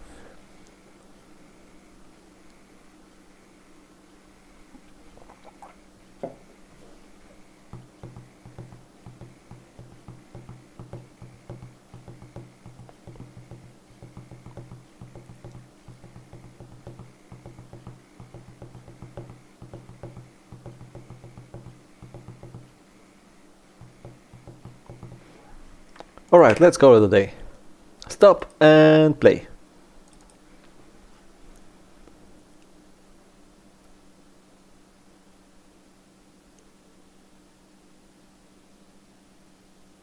Damn, well, this looks good. This was good even without retiming. I don't know why I thought that it was too fast in the beginning, but okay, let's retime it to 1/4 play speed. Let's just repeat the steps that I did originally, and let me just show you the workflow that I used. So the basic retiming workflow I already showed you in the nuke example, but so for this one I'm just gonna enable the Inferno recall. I'm gonna uncheck prefer VRAM, so I'm gonna have the recall, just the RAM cache get stored on the CPU RAM. Just gonna leave the VRAM for the solver and for the retiming. And then I'm gonna enable velocity, and I'm gonna enable emitter velocities, because these are velocity is needed for retiming. It's needed for retiming, and emitter velocities are making the actual emitters look better when retimed, especially when they are emitting strongly. So I'm gonna enable those. And what else? Let me just double check my notes if I did anything more specific. So what I did originally was that since I ran out of VRAM and I ran out of CPU RAM, I just cached all of that to VDBs. And it created a huge VDB system sequence. It created 500 gigabytes in 30 minutes, which is, I think, fast, but just then retiming from that took way too long. So I figured out that I'm gonna try just approach the problem from a different perspective. So let me just do a quick test. I'm gonna enable the retimer here. I'm gonna set it to retime by speed, and I'm gonna use 25% speed. So it doesn't have to be like a power of 2. It doesn't have to be 1/2, 1/4. You could input any speed right here. If I've done my job well, it wouldn't matter. You wouldn't get stuff like flickering and ugly stuff going on. But yeah, just in this case, I just know how it's easy for me to just compute the length of the timeline and things like that. So now that I know that the entire simulation is something like either 300 or 400 frames, I can just compute easily how long the retimed duration is going to be. I know that if it's 400 frames at 25% play speed, then it's going to generate 1,600 frames in the end. So it's just that. Otherwise, any play speed here is welcome. There shouldn't be any problem with that. And I'm going to enable smooth retiming interpolation, because without this, it's just gonna save every other frame of this, and it's just gonna stutter through the timeline. It's not gonna be retimed smoothly. Right. I think that's it. Yeah, let's try type reviewing it with the retimer enabled. And yeah, what I did was that I enabled the Inferno recall. I'm gonna check my task manager. Now I'm gonna run it until frame 100, for example, or until frame 50. Let's do that. Should I refresh it? Yeah, I should refresh it. I should have stopped at frame.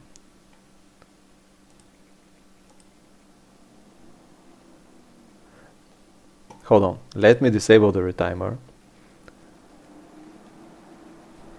Let me escape this, let me go back. So just refresh it and turn off the smooth retiming interpolation. So if you want to turn off the entire retiming, you have to disable this right here and this. You have to disable both of the options. So let me just run 50 frames. Well, why am I not typing? Right? Let me run 50 frames. Let's do it like this. Right, here are the 50 frames. Now I'm going to enable the retimer. Now I'm going to enable smooth retiming interpolation, and now I'm going to save 4 times 50. So I'm going to save 200 frames. Retimed. And let's see how this goes.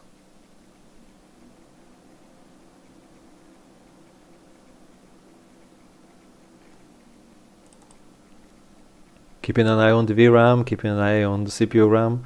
So far everything looks good, but here the simulation is small, so there is still the chance for something unexpected to happen.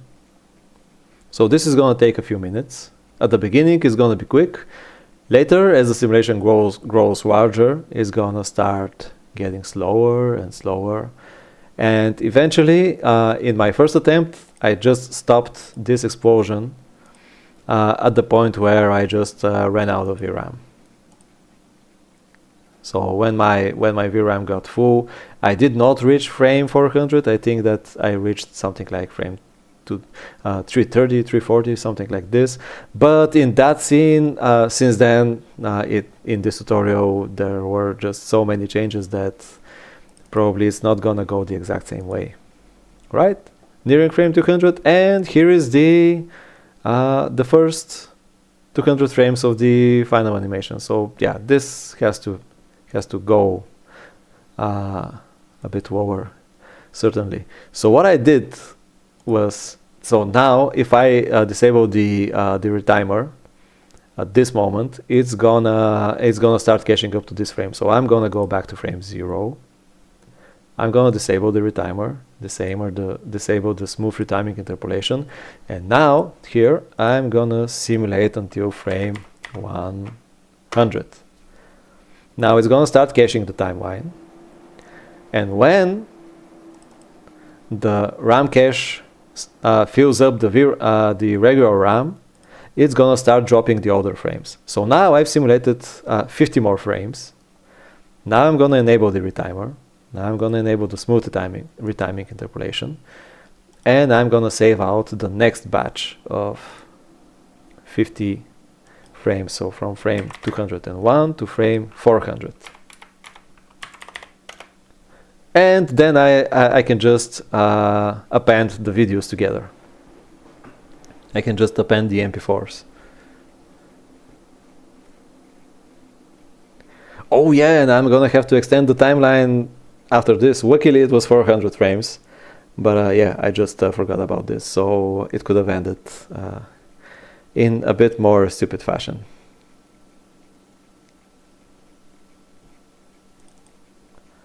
Alright, the VRAM is good, the CPU RAM is good, so you can see those spikes, these are from the retiming.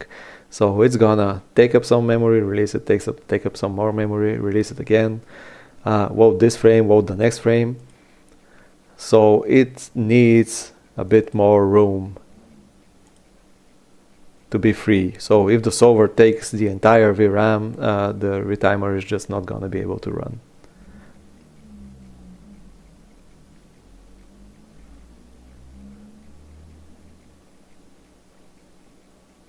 By the way, while it's caching, I just want to mention that this option right here, conserve VRAM, this one is just gonna take all of the memory of the solver. It is just gonna take it from VRAM and place it into the regular RAM so that it could free VRAM for whatever you might need it. This is what this option does.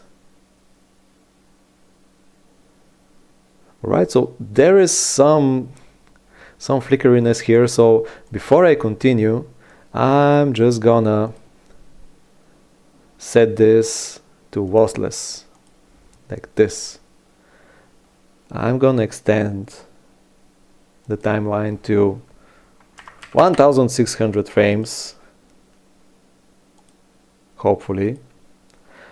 Gonna back to frame 0, turn the simulation retimer off, turn smooth retiming interpolation off. Now we have 100 frames in the RAM cache, so I'm gonna simulate up to frame 150, and this might eventually start dropping some frames from, but yeah, we have a lot of CPU RAM left. So I wonder if I should do that. So yeah, it starts rising. Maybe if I tell it to go until frame 200, that's gonna be too much. Alright, so 50 more frames. Again, enabling the retimer, smooth retiming interpolation on, tools, type preview, and go from frame 401 to frame 600.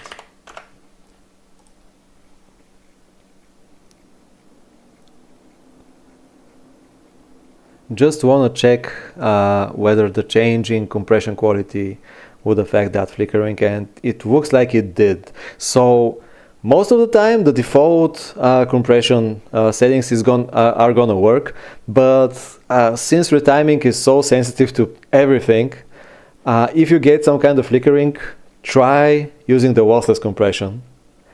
Then just double check if you have ambient occlusion and if it needs more samples. So this is one of the other very common reasons for getting some flickeriness in the retiming. So this retiming algorithm is something brand new. So in Phoenix for many years we were trying to figure out a better way to do retiming, and yeah, in the end it wasn't that great, so it flickered a lot. So now that I opened the doc site and when I see how it looks, it needs a lot of work. So the way that I approached this problem in Zenith was completely different. I think that I managed to take care of all of the quirks and all of the things, because just everything that goes wrong, it creates flickering and it creates stuttering and just stuff that just ruins the final effect.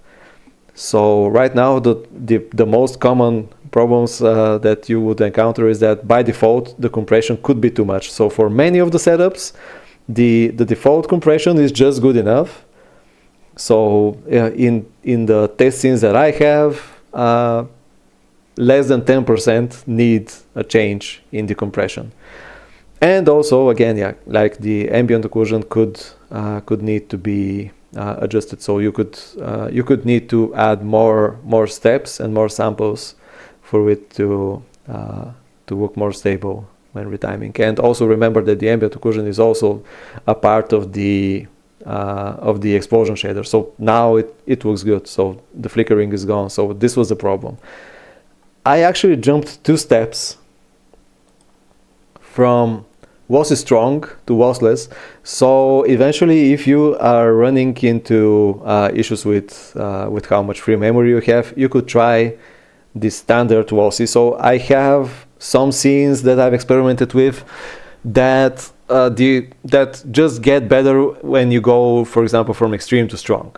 Some of them get better when you go from strong to standard, but some of them just don't get any better until you switch to lossless. So it just really depends on the scene and depends on the dynamics that are going on in that scene. So lossless would be the safest way to go, but you would lose some memory.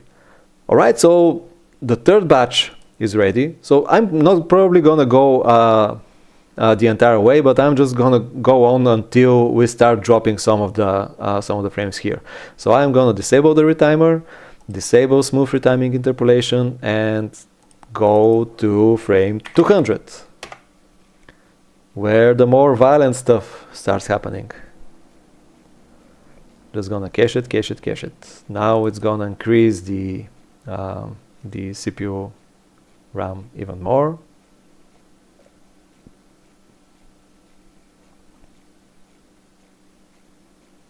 We still have a lot though.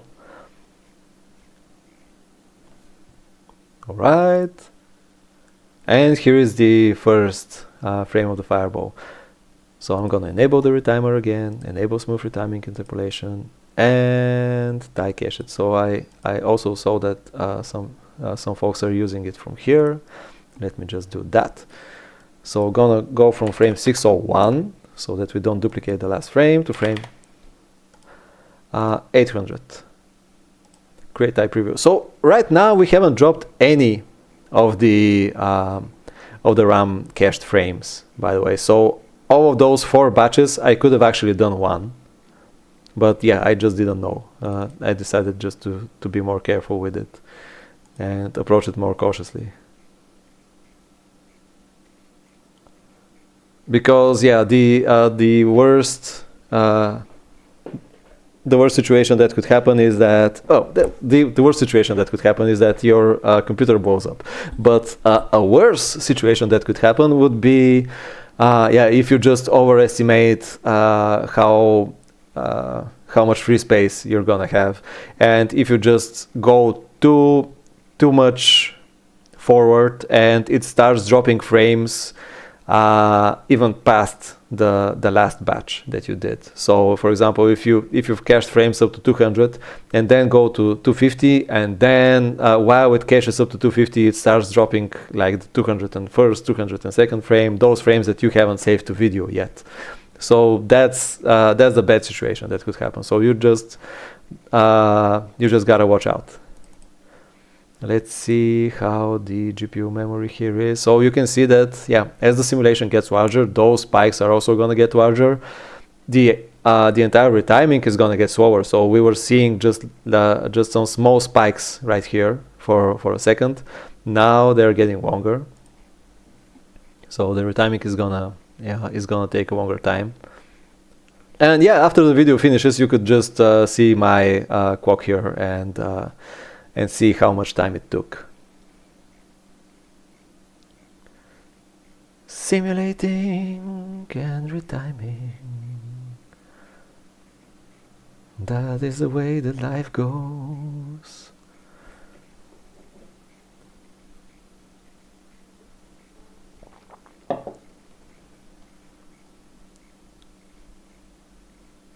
"50 frames left."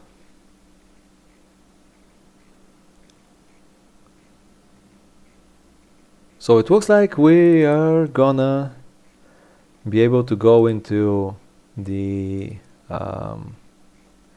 explosive part of the explosion without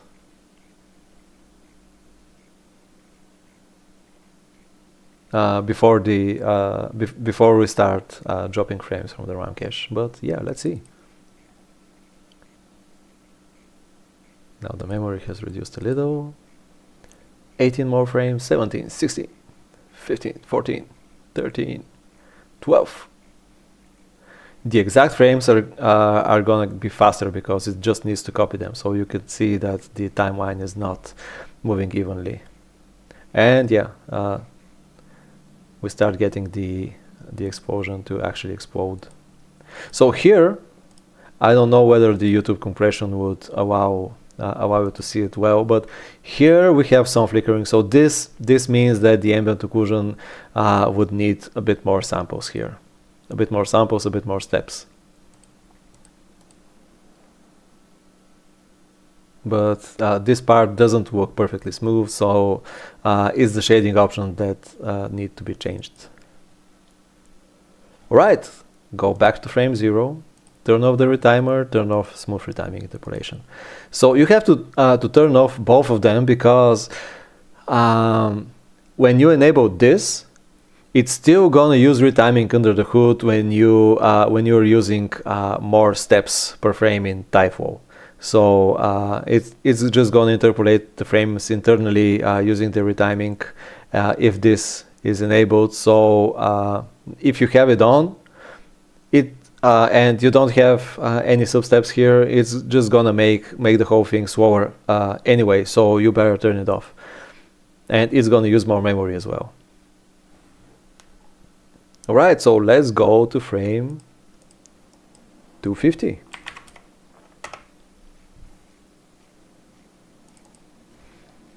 Start caching that. Right now we have a lot of CPU RAM left.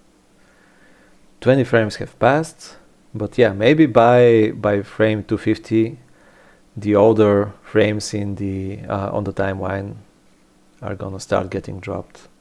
Let's see. 10 frames left. Maybe we would be able to. Yeah, it's gonna be close. Maybe we're gonna be able to fit. All right. Okay, let's be greedy. So let's just go up to frame 300.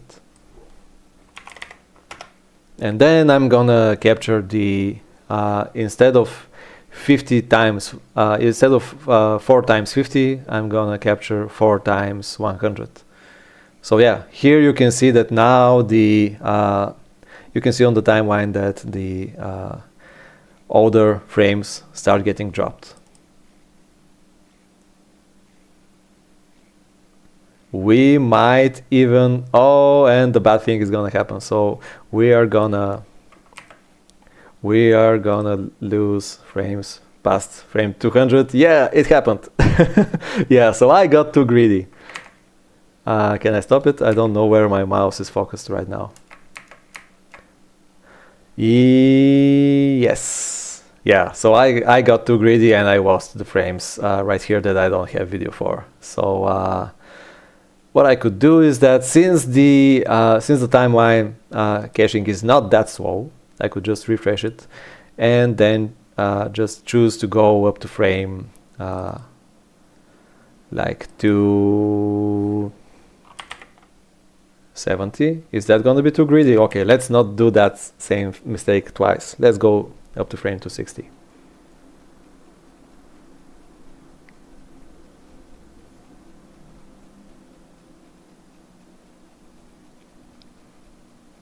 Cache the timeline up to frame 260, and then I'm gonna bring out my my calculator and just figure out how many frames are those gonna be.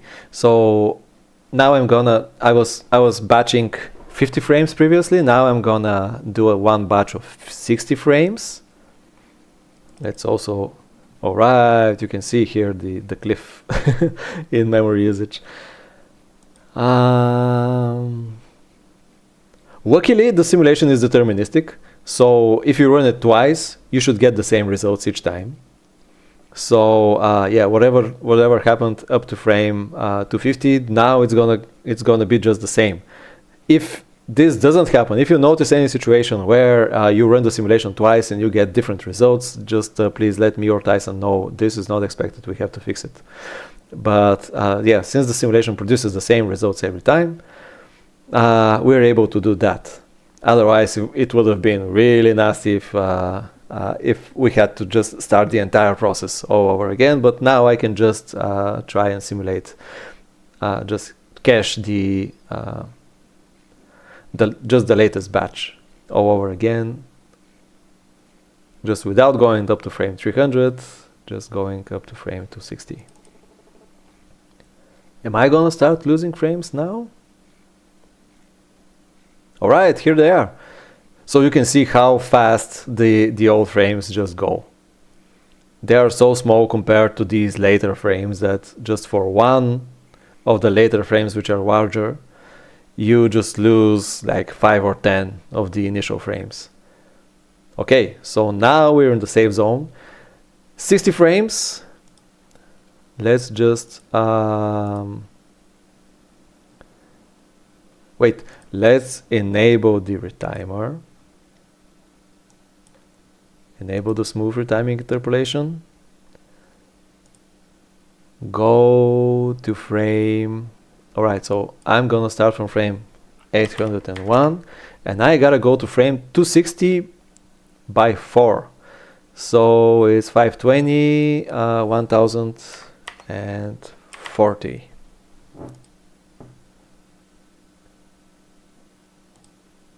Great type preview.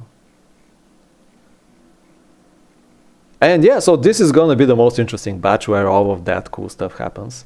Now we're gonna see the blast effects, and with this I'm gonna close the video. So I'm just gonna wait for this a little. After you have the pieces, you just stitch them together, you get the video, and that's one way to work with this flow. And yeah, hopefully this gives you some ideas if you have any other situations that you want to use retiming for, and you have to you have to conserve RAM and you have to conserve VRAM.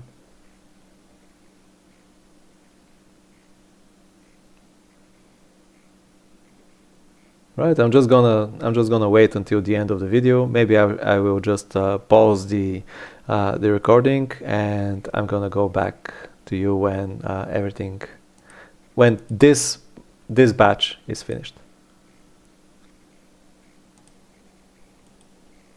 Alright guys, we're coming close, and here it is, frame 140, and that's the play blast, that's the type preview of the retimed explosion in the most interesting moment. So that's the workflow that I used. I hope that you find it useful. And yeah, again, if you want to apply it to like different situations, if you manage to figure out any other uses for it, please go ahead, and hopefully this entire video was useful. So thank you, and see you in the next episode. Bye.